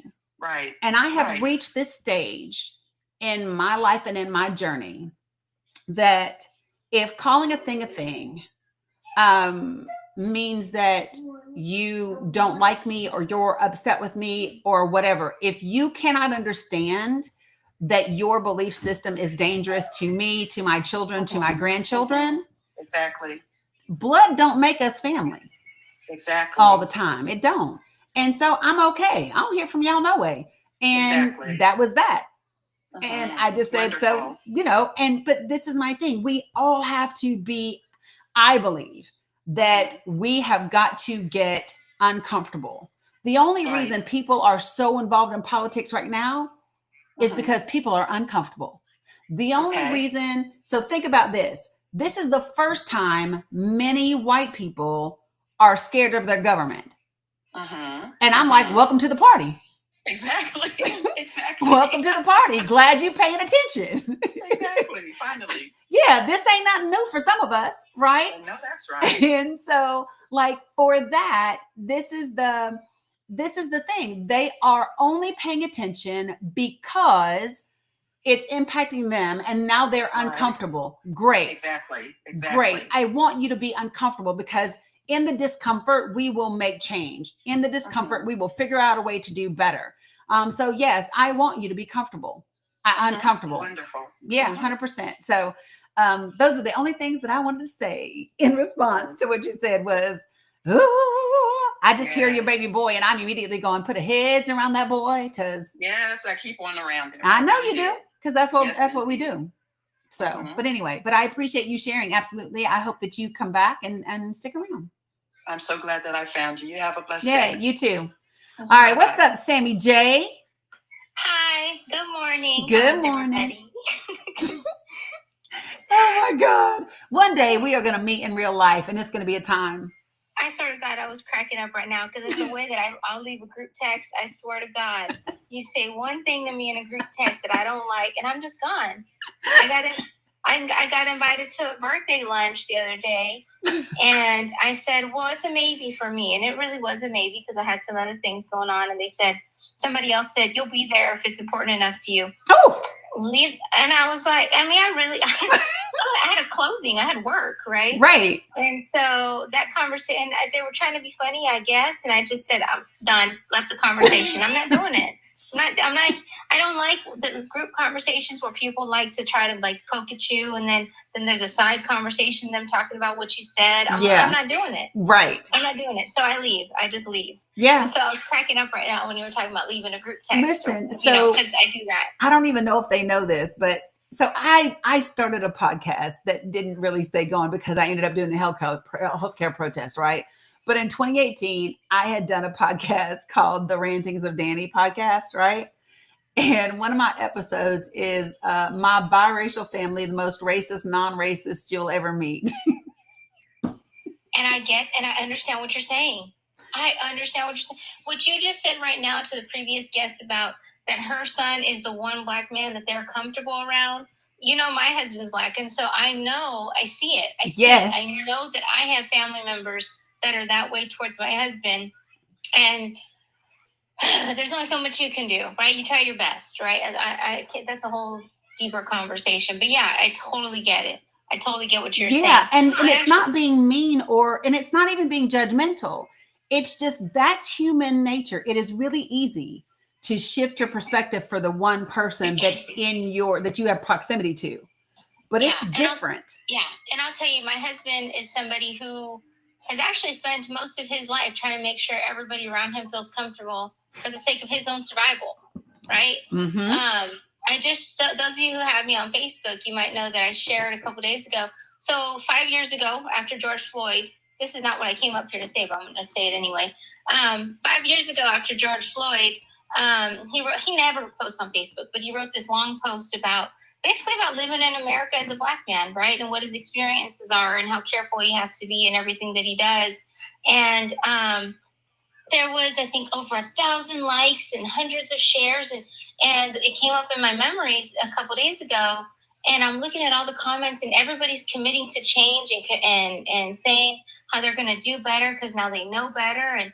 And the thing about him, like, he has a doctorate's degree. He participated in sports. He did everything you could possibly do in this world to make people have some level of respect for you. But like what he said in the post was, at the end of the day, if some people have not, the way he put it, if they haven't spent enough time with him, then he's just another black man. Right. And it doesn't matter. All the accolades don't matter. So something that you said for his own well-being, right? Yeah. You said he spent all his time trying to make other people happy for his own well-being. And it immediately reminded me of the movie, The American Society of Magical Negroes. Have you seen it? No, I don't think so. No. Oh, girl. Okay. So it has, say it again? it's the American Society of Magical Negroes. Okay, I'm gonna look it up. David Alan Greer is in it. It is so good, and it's a comedic expression of real harsh truth when it comes to race and relationships and society. But it is literally about that premise. See, look at user 5591. It is literally about this premise of Black people making sure that white people are happy for our safety. But you got to watch it. It's the American Society of Magical Negroes. Yeah, no, we're going to have to check that out. So my husband, he won't, he still to this day has not seen the George Floyd event, that 9 minutes and some seconds. Yeah. He won't watch it. He doesn't, there's a lot of movies and stuff out there about the Black man's experience in this country. And he's like, I don't need to see that. And I don't want to see that. He said, I know it. He said, I live it. Yeah. But sort of related to that topic, the reason that I came up, and so this might make some people might appreciate what I'm going to say, and some people might get a little uncomfortable because it might create a little bit of learning. But I'm going to say it anyway because that's what I do, and that's what we do here. And I know that you're familiar with it. I mean, as a biracial woman, I have biracial children. Mm-hmm. And I appreciate that you use the term biracial is what I'm going to say. And so I kind of just want to talk about that language that we use because there's been a lot of people that have come up today and talked about their children who are of multiple races. And there's a word I don't appreciate, and I'm going to just ask people to think about using it or not using it. And to me, that word is mixed. To me, a dog can be mixed, right? But humans aren't mixed. So it's just one of those words I personally don't appreciate as a mother of biracial children. Some people who are multiracial say it about themselves because Yeah. they've been taught to say that about themselves. And if you want to continue to do that, that's up to you. I'm just saying it's just something to think about, right? Yeah. The other thing that is often said about people who are multiracial is that they're half Mexican, they're Mhm. half Black. Now think about these children's minds, right? They're half. They're not all of anything, Right. is what you're saying. Yeah. But every version of their DNA has a little bit of all of it, Yeah. right? A half Black young man is going to have enough challenges of never being Black enough. A half Black, a half Mexican is going to have enough, and I'm using the term so you can hear it, but I don't like it. Right. But a half Mexican is going to have enough challenges of never being Mexican enough. Maybe they don't speak Spanish, so they're not Mexican enough already. Mhm. There's already enough challenges to already tell them that they're not enough, that they're just half, doesn't help with that, in my opinion. Yeah. So, and that's my opinion. Yeah. And like earlier, another guest used the word half Mexican, and then in the same conversation talked about some other grandchildren and didn't speak about them in fractions. Spoke about them as she said, and I don't think she meant anything mean by it. I'm just saying to think about it if you're still here. She said she had a half Mexican grandchild, and her other grandchildren were Spanish and Italian and something or another, right? And Yep. it was like, wait a minute, how come only the Mexican was a fraction, right? And I'm just saying it's something to think about. So that was what made me want to come up and kind of talk about that. There was also the language of first generation Yep. Mexican. And I want to be clear about what that means because I think it was used incorrectly. People whose parents came here as immigrants and they're the first generation born here are Mhm. first gen. And there's a whole plight of challenges that first gen people face. They're often translators from the time they're like 7 years old. Yes. And they're paying the phone bill on the phone, Yep. being translators.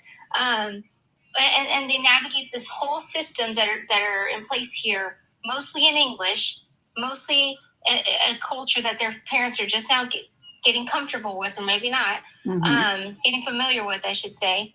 And that's just a whole nother subculture, I should say, right? Yeah. And that's first gen immigrants overall from all around the world.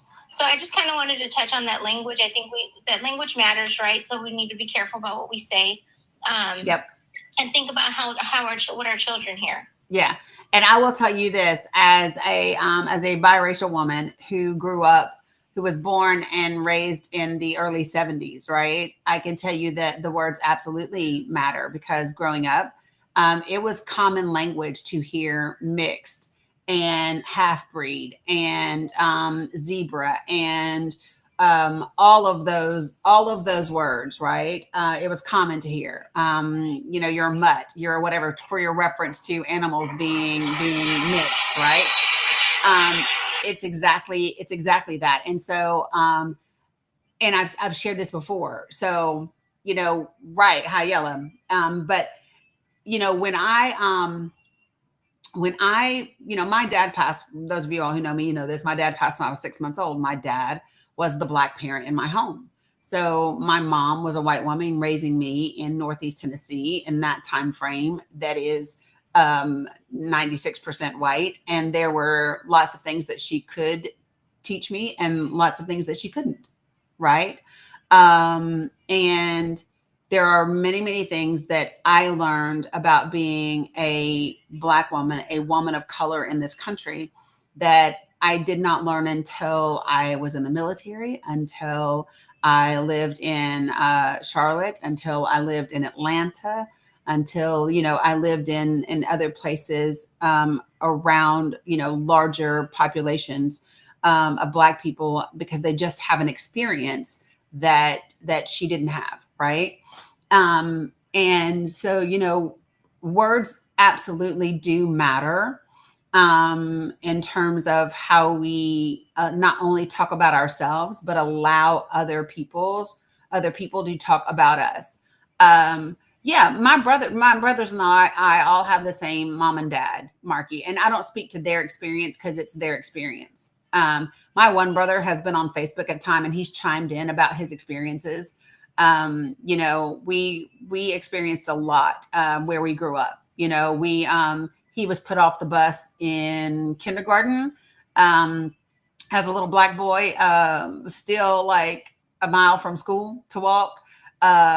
We in my one brother in fifth or sixth grade in elementary school was elected by the class because they had mock elections.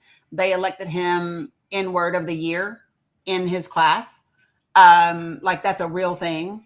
I changed. Seriously? Yeah. Oh my God. Yeah, really, really, yeah. I changed schools after my third grade year when I beat up a fifth grade white boy for calling me some things, the N word, and so yeah, it was a lot, and this is why remember yesterday when I was talking about the fact that they integrated schools, but they did not prepare teachers and communities for integration. They just didn't. And so it's a lot. I've been called a Heinz 57 mutt. I mean, you name it, probably. And let me just say this: what I did not get from white people, I got from black people, right? Because in the black community, you are high yellow. In the black community, especially if you articulate your words, then you think you white. You talk like you're white. You all of those different things, right? So biracial children 100% grow up in a society that we are not black enough for black people, not white enough for white people, right? That's just it, right? No, I've never been passing Black Power ever. I might look lighter because of the screen and the light that I have on, but I've never been passing for any damn thing. Yeah, Cheryl, I got you. I can tell you that people might not know what I am, but they know for sure I am not all white. That's what they know for sure, and that's why I will often get the question of what are you? I said, what do you mean? I'm a human being. No, but I mean, like, what are you? What are you? Where are you from? What are you? I was born in Tennessee. Well, I mean, but what are you? Right? What are you mixed with? I get that. What are you mixed with? And so, yeah, Sammy J, the words do matter. 100%. Yeah, and I love to talk about my heritage, but when you come at me like that, I'm a human being. Yeah. I'm not, we're not doing that. We're not doing that. I've gotten it too. People tend to think I look like I'm from the Middle East. I either look Mexican or I look Middle Eastern. And yeah, when I get that, it's, yeah, I'm a human being. Yeah. But yeah, I just kind of wanted to talk about that a little bit. I appreciate you bringing me up. Yeah, appreciate you. Love you, girl. Yeah. All right, Yeah, appreciate you. Yeah, for those that y'all don't get it, I have been told that I am, good God, I've gotten Greek, I've gotten Arab, I've gotten if I go to Texas or California, they start speaking Spanish to me real fast. Depending upon where I'm at, I get all kinds of things. I've gotten Persian, you name it, I have gotten it in my lifetime. Like, yeah, it's a real thing. And I'm like Sammy J, these are discussions and conversations that I don't mind having. And if you approach me the wrong way about those things, yeah, no, we're not having it. See, Chi says you look a little Dominican. Well, wait till you see if you were to see my oldest brother, you'd think his ass is a black Cuban. Like, I'm just saying, it's just different. So it just right, Stacey D, you can get it. And so before I go to Sherry and Lisa real quick, Villain, I know you're at work. The reason I brought you up is because you said that you didn't think that the words mattered respectfully. And I wanted to touch on that with you and ask, why did you think that? Why was that your opinion?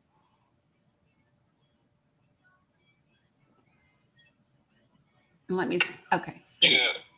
Can you hear me? Yeah, I can hear you.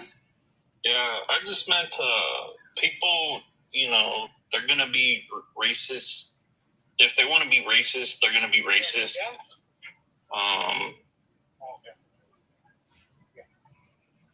It's what you were talking about is a fourth row, being left off the bus or being called the N-word. From what I was talking about. You mean when we're talking about using the word biracial instead of mixed or mutt? Yeah, I think that's, calling it someone the N-word is a completely whole different ballpark. Yeah, but we weren't comparing the two, right? We weren't. It wasn't a case of comparison, but it was about the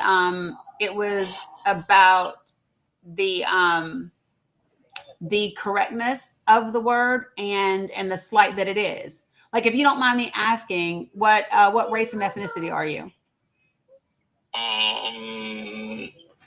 Chicano and Native American. Okay, got it. And so, how do you identify? I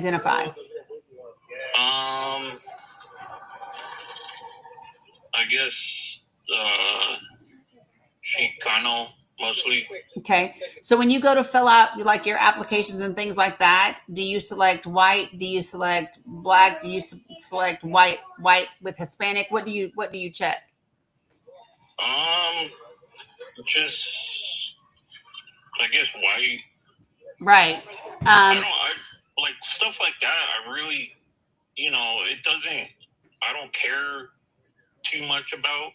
Right. Well, and I don't expect that you would. I don't expect that you would care about it.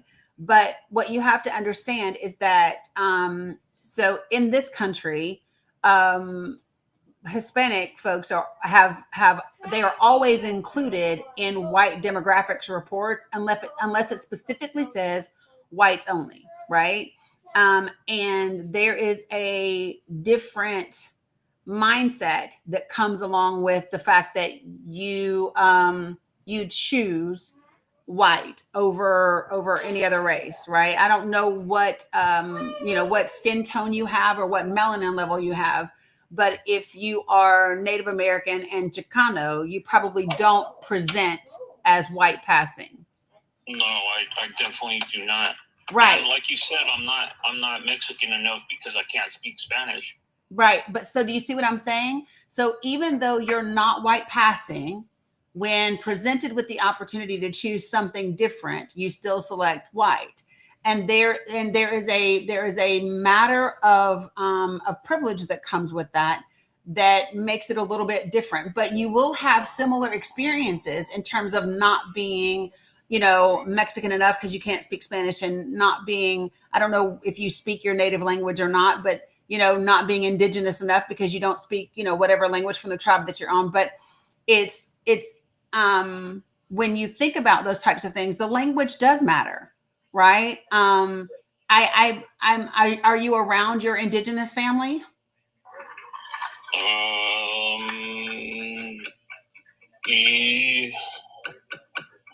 I don't know. It's hard to say. Everyone's gone. I mean, it's just immediate family. Yeah, because the reason why I ask that is it would be really, it would be rare for me to find an indigenous person that selects white as their race. You would be the first indigenous person that I've ever met that would identify that way. And so I think that sometimes there is a privilege that comes from being able to choose something and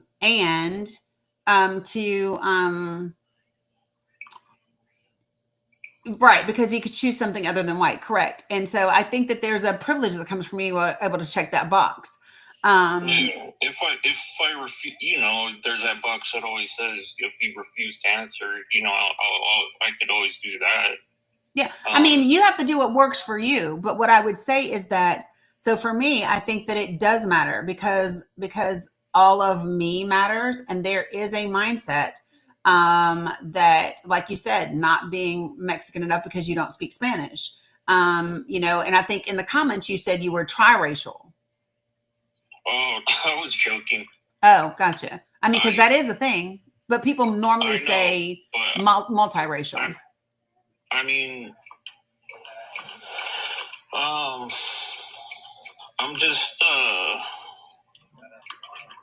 don't know. I'm not too sensitive unless you're being like, disrespectful on purpose. Mm-hmm. I mean, there's certain things like I don't find, like, let's say I remember this argument about, you're supposed to say happy holidays to, I really don't care about that. If you could tell me happy Hanukkah, you could tell me, Merry Kwanzaa or whatever the case may be, as long as I know where your heart's at, if it's from a good place, Who told you that you were supposed to say happy holidays? I don't know. Stupid Fox News was having this like, oh, yeah, that's not a thing though. That's like that's not a thing. There's no one out here. The thing that tickles me about that when people say, "Oh, you're supposed to say happy holidays," did anyone take away all the Christmas decorations? No. So we know it's Christmas, right? No one is changing. No one's taking away Christmas from anything. And so my point being is like, I'm just, if your heart's in the right place, if you're not trying to be rude, then I won't take it offensive. Obviously, like, you're gonna sound non-educated if you say, oh, what are you? Like, what do you mean? My ethnicity, my nationality? What exactly are you asking me? Yeah, so I would say that when you say, unless somebody is being rude or whatever, I don't think that what we were saying is that whether someone is being rude or not, there's always an opportunity to grow and learn in the space of how we address people and how we address communities in a way that is more accepting, right? And so like today, nobody's going to come up to me and say, well, you're such a good Negro, even if they're in their heart's in the right place. I'm gonna need them to know better, right? And so I think there's. I know, but that's a whole different. Like. No, it's not. I don't know what I'm not articulating it well. Mm-hmm. I'm not that well spoken. But it's just like when people were referred to colored people. Like for example, like pronouns. If you can't tell what I am, I really don't care. I don't really care about you. Are you a member of the LGBTQ plus community? No. Well, that's why you don't care. That's why you don't care, is because it doesn't directly impact you. It sounds like the things that matter to you or the things that are impactful to you or the things that you consider are the things that are you, that directly impact you, right? Why should you care about pronouns if you're not a member of that community? Yeah, that's true. Yeah, right. So I think the thing is this, right? So I know some folks that are Puerto Ricans that will be mad as fuck if you call them Mexican, right? And vice versa. They are really offended by it, right? So can you imagine if everybody said, you know what? I know you said you're Chicano, but you're just going to be, I don't know. I think today I'm just going to call you a Spaniard, and tomorrow I'm going to call you Mexican, and the next day I'm going to call you Colombian, and the next day you're going to be Dominican, and the next day you're going to be, you see what I'm saying? It does matter. Yeah, I know, like, people from the East Coast, they call all, anybody that speaks Spanish, and it's like, you do know that's a language and a country that's not, but why does it matter? But I thought you said that words don't matter. Yeah, well, I mean, but it does now because it's in reference to you. I don't know how else to say this without being offensive, but it's like, if you're that dumb, then I mean, that's right. But again, so that's the point, right? And the people that I know from the East Coast don't do that. I don't know where in the East Coast you live, but I'm from the East Coast, and so that's not a thing that I've seen. But my point is that you said, well, they call everybody Spanish, even though it's not da da da da. But why does it matter? Because you just said that it didn't matter, right? And so I think what we come back to is that it does matter, and you do notice it when it applies to you, but not necessarily when it applies to members of different communities other than yours. Hey, comrade, how do this thing locked? Oh.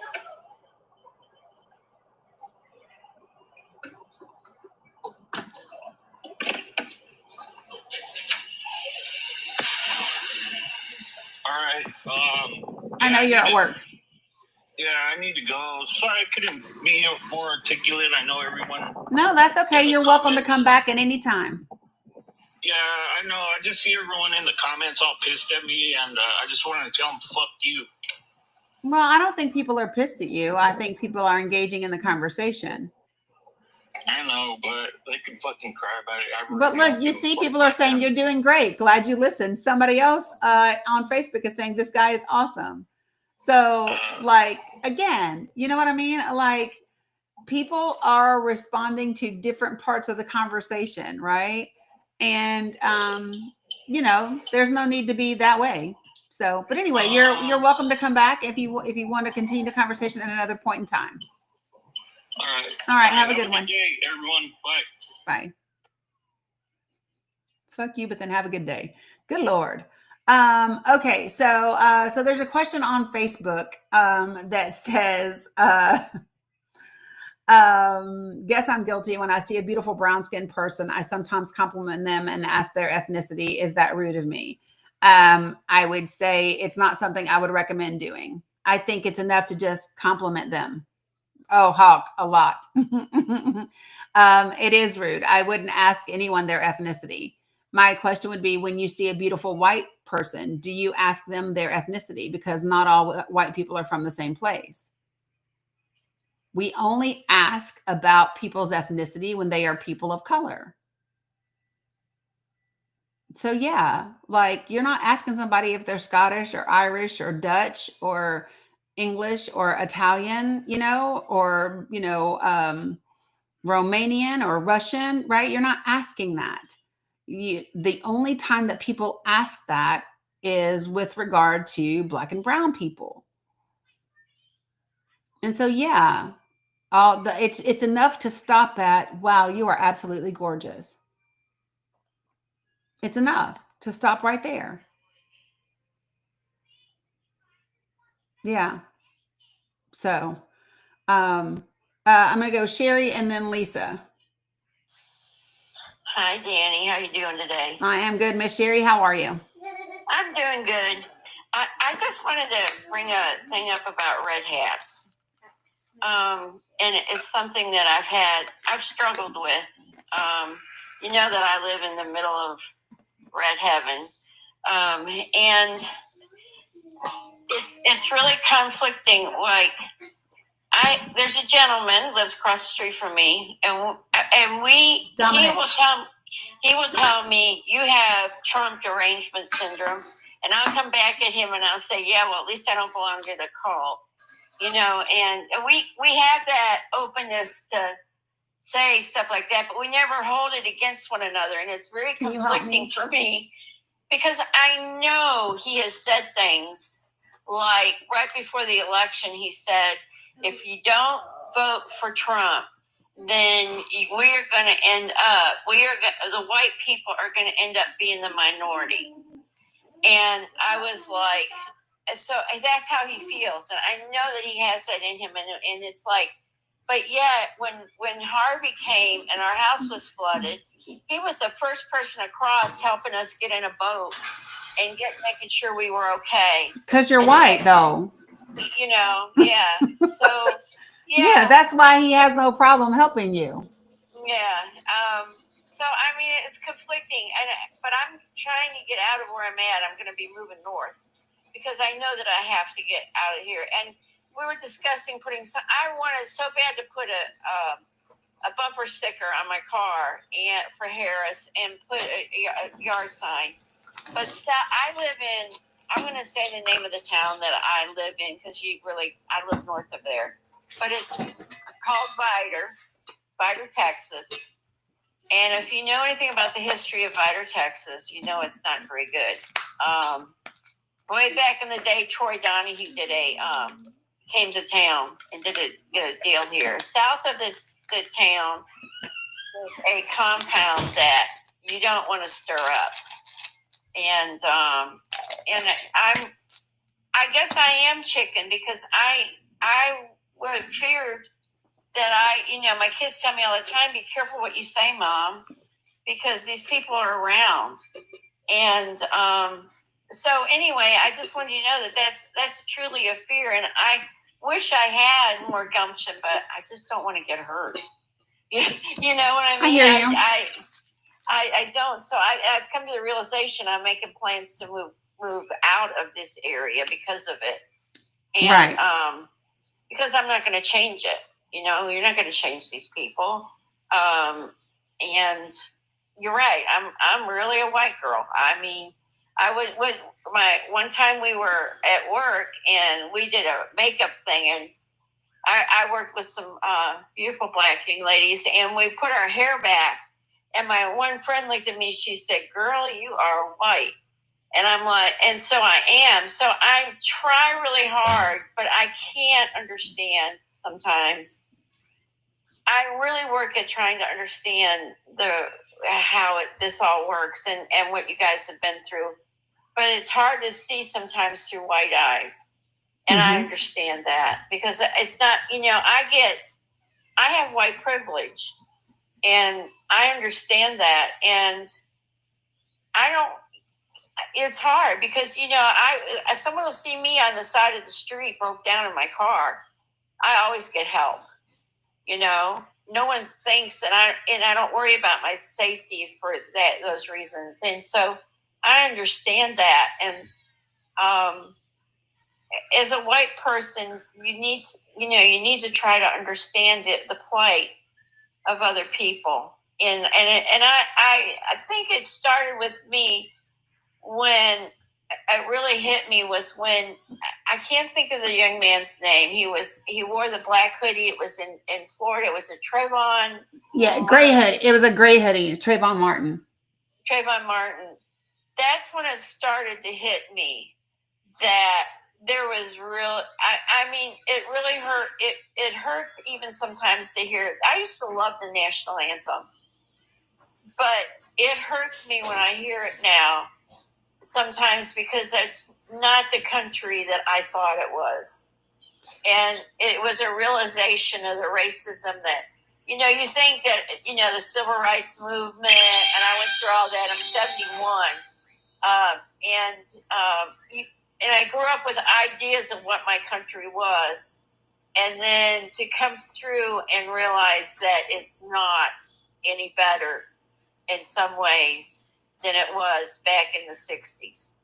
Yes. And, so it hurts. So as a white person, it hurts because I don't want my I have friends who are people of color, and I would hurt terribly if something happened to one of those people. They're my friends, and I care about them, and it just makes me sad. right. And and as a white person, I try to tell people and say that's not right. And even as a young teenager, I would see it, some of it, and hear what people. I grew up in a white church, the whole smear. But I would hear things that they would say, and I would go, well, that wasn't right. I guess I've always inside always knew that my country wasn't that. But it really came home to me with this last election, and that my country is not what I thought it was. And that's really all I got to say. Gotcha. And I appreciate you for sharing. I want you to hold tight because I just want to offer a couple of things, right? So one, what I would say is, Mila over here messing with Titan. Sorry. She distracted me for 2 seconds. Okay. So one of the things that I would say is when you were talking about your neighbor, when you started out with that and he said, and you said something about, well, at least I'm not in a cult, and you guys don't hold it against each other. And then he said to you that if you don't vote for Trump, then white people are going to be the minority.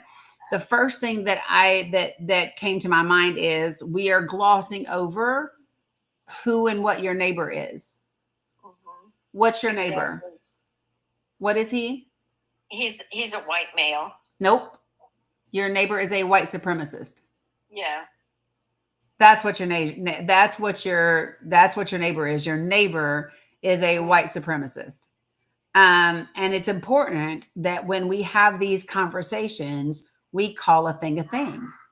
Yeah.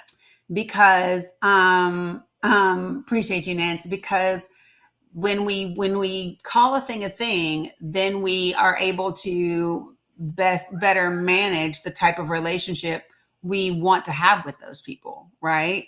Do I want to be friends with someone that I know is a white supremacist?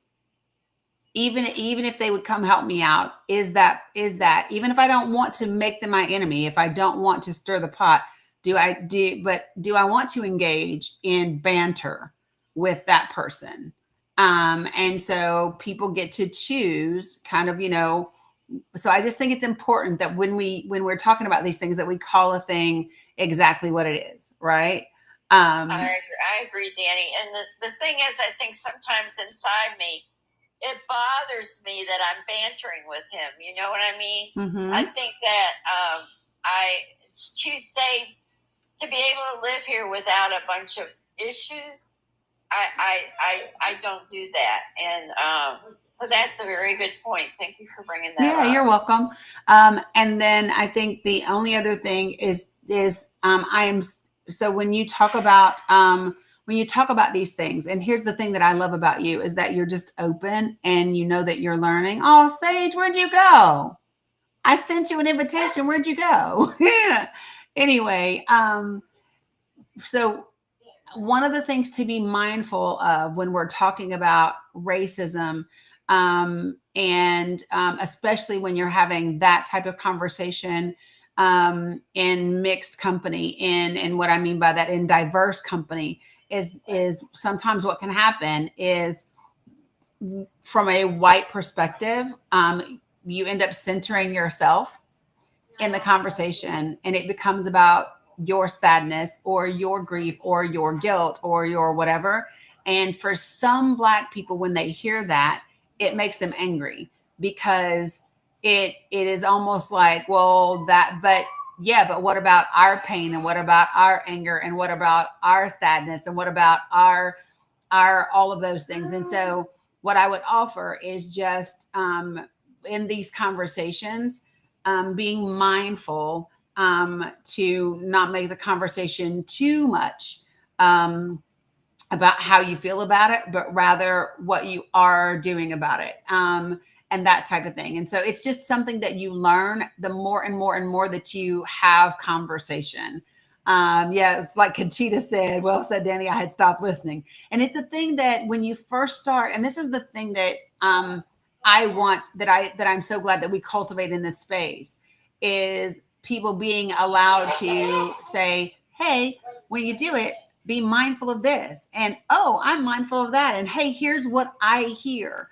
So if you've been to any of my trainings, yes, agreed, Padzlai. So there's a thing that I read. Let me see if I can pull it up really quickly. So when I'm doing certain trainings, especially around messaging and things like that, I will, I start out with, I think this is it. I start out with this. I don't start out with it, but it's one of the things that I share with people because it's about communicating. And here's what it says: between what I think, what I want to say, what I believe I say, what you want to hear, what you believe to hear, what you actually hear, what you want to understand, what you think you understand, and what you actually understand. There are 10 possibilities that we might have some problem communicating, but let's try anyway. Exactly. And I love this quote. I talk about it all the time because, and whenever I do trainings and people go, oh my God, you're so right, because it is true. And what we have to be willing to do is not be defensive when we explore the way that we're communicating, and we talk about, how to have conversations in a way that people can hear you and you can be heard. And so, where can did I say, girl, no, Blue Betty, it is a quote that is in one of my trainings. What I will do is I will copy it and I will put it in the Google Drive where everything else is. So yeah, Wilmette. So in my link tree is a Google Drive. There's a ton of things in my link tree, but there's a thing that just says political material / resources, and it's a Google Drive. And so what I will do is I will take that quote and I will put it in there. But when I'm doing trainings on messaging and on communication, that's one of like the very first things that I talk about. And every time I do it, people laugh because it is so true. There's a good chance we're going to have some problem communicating. And so I'll give you all a quick example before I do Lisa and someone else. So I've talked about this a couple of times, but if I say, how many of you guys have had somebody on the phone with you? And then you're like, hey, listen, I'm doing this right now. I'll call you back. And then what does I'll call you back later mean? Because to some people, when you say, I'll call you back later, I'm doing this, they think later is when you finish doing the thing that you're doing. But for you, later might be that afternoon when you're finished doing all the things you got to do. For you, later might be tomorrow. For me, later might be whenever the hell I actually remember to call you back, right? And so, just saying. And so, but we do this all the time with people. We use language believing that we all have the same definition of what words mean, right? There was a couple that I was working with. Tell you this story. So husband and wife, and the husband says, I really think that we need to buy a bigger house soon. And the wife absolutely lost her shit. She literally what do you mean buy a bigger house soon? We just had a kid. We don't have this paid off. We da-da-da-da-da, blah, blah, blah, blah, blah, right? And she lost it. And so after we were able to kind of bring her back down, I said, so let me ask you a question. I'm talking to the husband and I said, can you share with me, what does soon mean to you?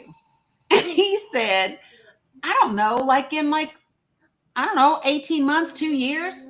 And her whole face just changed because soon to her meant 6 months to a year.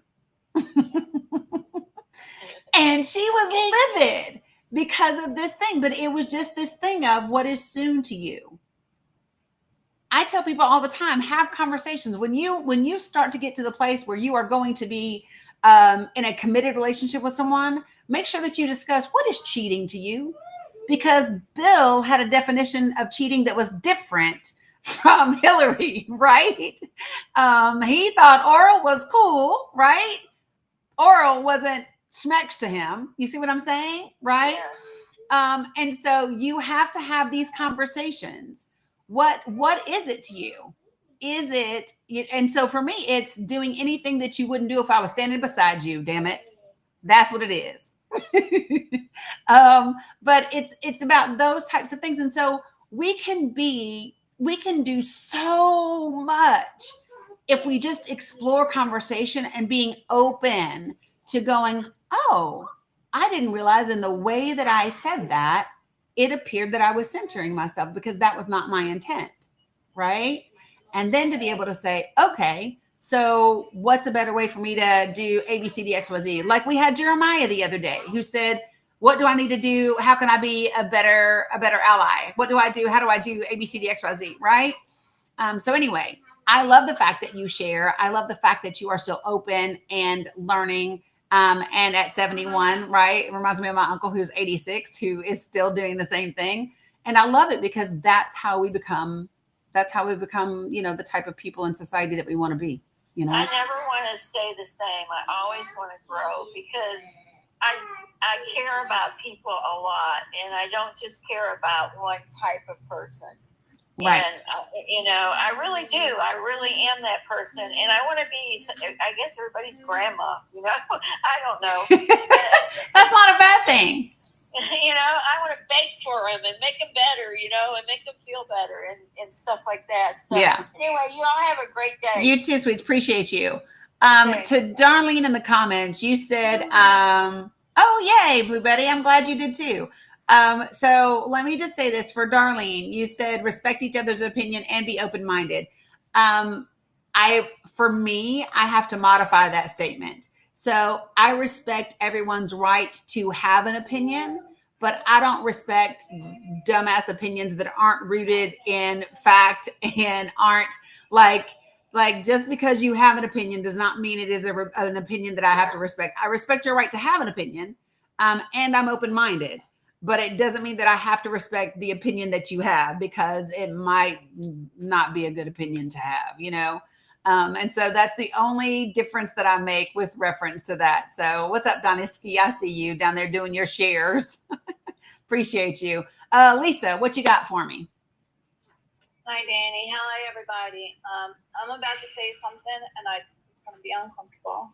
Yay. And I want everybody to know I love you guys. I know our community is genuine, and we're all here to do the work. But and I know it stems from my experiences just growing up and all this stuff.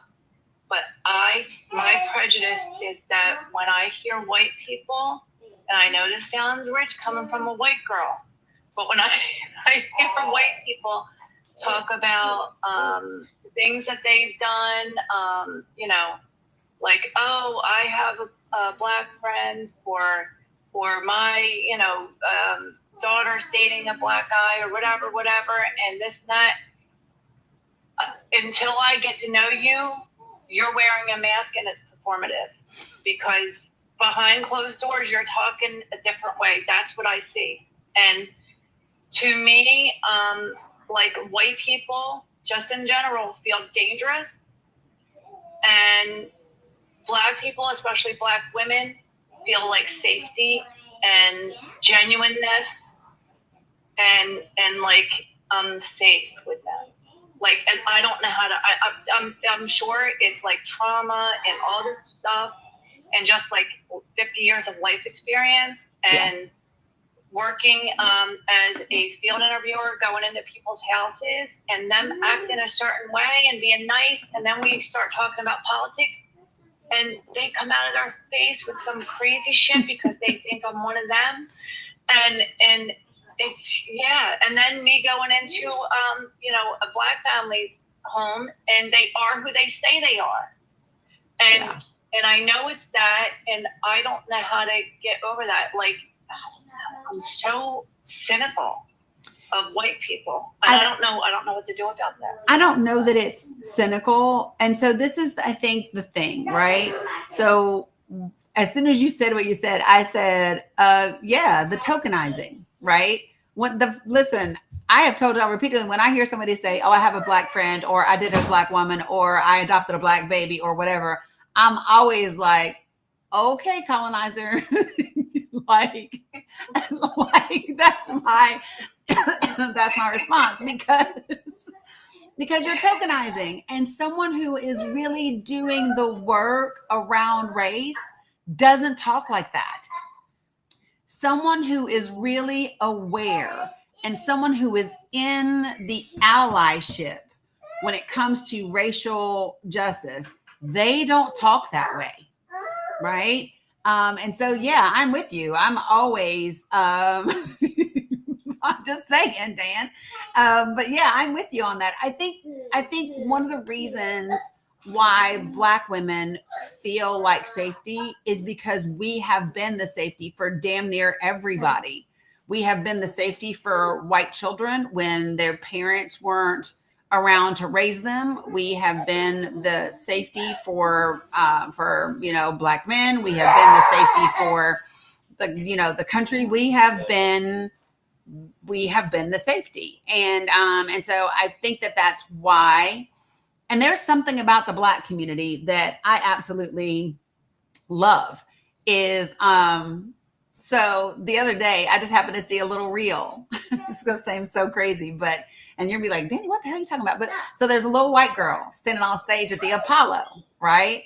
And she has, Stacey D, masses cheering. Hey Tim, but she's standing on the stage at the Apollo, and she got a little violin in her hand, right? And everybody in the audience is looking at her side-eyed, right? Until the beat dropped, right? And as soon as the beat dropped and she hit that violin and it was da-na-na-na-na-na-na, The whole place was because, that's Biggie. And she's in the Apollo. And everybody was like, hey! And this is the thing about Black people, right? We are inviting, like, it's just wild. Like, we just are. They prejudge, but as soon as we are inviting, we just are. That's why you see white boys on the basketball court. You know what I mean? In the hood. That's why you see whatever. It's just a thing. It's about the community. I just think that that is the difference between the teaching of the nuclear family and the teaching of the village. I think there's a big difference, right? There's a difference between the teaching of a nuclear family and the teaching of the village. And the village is something that for us goes all the way back. Mila, what you doing? Baby, what was you doing? I looked over and Mila had picked up my bag. So because of my knee and my back and stuff and my hip, hold on, I use a backpack purse, right? And it tends to be a little heavy. And I don't know why she was picking it up, but that girl came across here and she got up on the stool and she went, oh, and it was like a real labored effort for her. And it just caught me off guard. Sorry, y'all, but it was so funny. She said, oh, Mom, but that's the difference, right? And I think that village is better than nuclear family all day long. I miss the village. I miss knowing all of the neighbors and borrowing a cup of sugar or one egg on Thanksgiving because it's the one thing you forgot, and not having it DoorDashed or Instacarted, right? I miss knowing every child in the neighborhood and all of the parents being cool with everyone saying, hey, don't make me call your mama, right? The village is powerful and the village is stronger than a singular nuclear family. It just is. And I think that that's what we need more of. 100%, right? What's the best way to say a village? You're shy, you don't have kids. Oh, Michelle. Hey, Michelle T. Listen, I said it to the other Michelle, but I meant to say it to you. Because y'all, there are a couple of Michelles. But anyway, thank you for doing the thing that I said that I was going to do, that I forgot totally to do. Charge it to my head, not my heart. Love you, mean it, and appreciate you. Okay. So now that I said that, what's the way to stay in the village? Start in the village.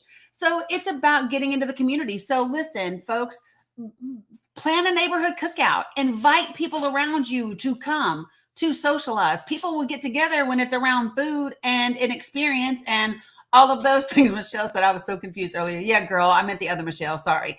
But those types of things, right? When is the last time you had a neighborhood event? Do a neighborhood yard sale. Do a neighborhood art project. Find something that you rally around. The kids are getting ready to go back to school, right? The kids are getting ready to go back to school. Have something that is in the community for the kids. That's that's going to help them prepare to go back to school. Just whatever it is. That is how you start community. You get to know the people that are around you, and listen. So, and here's the thing, Chef Ryan. So what you do is make it a potluck, right? You ain't got to have money to pay for all the food. Make it a potluck. You don't have to, you know what I'm saying? Now, I ain't saying eat everybody's dish because you don't know. But that's the kind of thing that, have a get to know your neighbors gathering. Just whatever. Danny, I heard this thing and I don't even know what it is. Because, I've eaten at a lot of white cookouts, but apparently some white people put raisins in their potato salad. They do. Like a thing. It's a thing. It's weird. So weird. Or if not, I can do it because I'm getting ready to get off because we have physical therapy at 1. I mean at 2. I'm lying, at 2. At 2, baby. So if you give me literally 10 minutes, I can do it for you. Okay. Yeah. No. See. I was saying the same thing you were just saying, that, and I think it does come from my, the way I grew up, my childhood. Miss Cookie took care of all the kids. There was a crackhead family, white crackheads that lived down, and their kids would always be out, almost trying to get into the road. And the ones that Thanksgiving, that the mom put a turkey in the microwave and it was half raw, and they was walking around with raw turkey legs. And oh my God, Miss Cookie almost hurt that lady that day. Anyway, so and she fed them, like she brought them in, like, and she fed them. She made sure that they were clean and they didn't get into the road. And a lot of the neighborhood took care of those kids, because their parents refused to do it. And that's why I feel like that's safety to me. Like they look out for everybody. Like 100%. Look out for everybody, not just for their own. Listen, when we was at the pool on Saturday, there was a little black boy sitting over by himself crying, right? Now his mamas and everybody was over here another way, but he was off by himself, like crying. And immediately I said, "Hey baby, you okay? You need something? Where you at?" And he was like, "Yeah." And I said, "What you need?" And he said, "I want to go home." And I said, "Well, where's your mama?" He said, "Over there." And I said, "Well, come on, I'll take you to your mama." And I came around the corner and he stopped. And she said, "Girl, he crying because he wants some Skittles." And we immediately started laughing. But that's the thing. Like, we saw another little girl that was out there by her little self. And we just are, appreciate that, Willamette. But that's, you know what I mean? Like, that's the thing that you do. My niece was on her way and she saw a little girl sitting outside the elevator. She said, "Auntie, I had to stop and wait until I made sure somebody was coming to get her, because she's not going to be outside by herself." That's the way that we do. And so I think that is a cultural thing. And it does exist in some communities. What I will say is I do feel like it is something that is definitely so in black and brown communities. I saw a comment from someone who said, "I want to do things like that, but I'm scared because I have a family of mixed status." And here's what I would say with you is, protect your family first and foremost. I do not blame you, especially in this day and age and in this climate and in this environment. I would say look for friendly spaces. So I would look for organizations or volunteer spaces where people are pro your type of family, pro your type of people, and get to know them. So find if you have local chapters of people that agree with who you are and regardless of status and those types of things. And I would find that, so because I wouldn't just randomly say, "Oh, because they're in the neighborhood, they're cool." But I would look for people that are in the spaces that I know are my people friendly, right? That would be the way that I would approach that. So yeah, but no, Lisa, I hear you and I appreciate you tremendously. Yeah, we definitely have work to do. And I think the thing that makes it sometimes even harder is a lot of the initiatives and a lot of the words that are coming, that are so divisive, that are so hurtful, that are so dangerous, are in fact coming from white people, right? And so I think that makes it not just a prejudice, but a valid concern, right? Being prudently cautious is not dumb. Yeah, no, I hear you. That's why I said it's like my experience. Like the fact that I've had those experiences is not to be discounted. Correct. 100%. 100%. There's a reason, right? There's a reason why on my hierarchy, Black women are at the top for safety and white men are at the bottom. There's a reason. There's a reason for that. 100%. Okay. So let me say this, folks. It is 10 minutes to 1. The kids have physical therapy at 2. I need to get them together, get them dressed, make sure I got some food in them, all the things. So I'm going to run. If I am not back this evening, because I don't want to promise things that I can't make happen, I will be back tomorrow morning and can be on for a good minute because we don't have anything tomorrow. We have eye doctors and therapy and physical therapy on Thursday, but not tomorrow. So I appreciate you all. Appreciate you, Lisa. By the way, a couple things that you can do. You can check out the Teacups podcast, which their pilot episode started last week.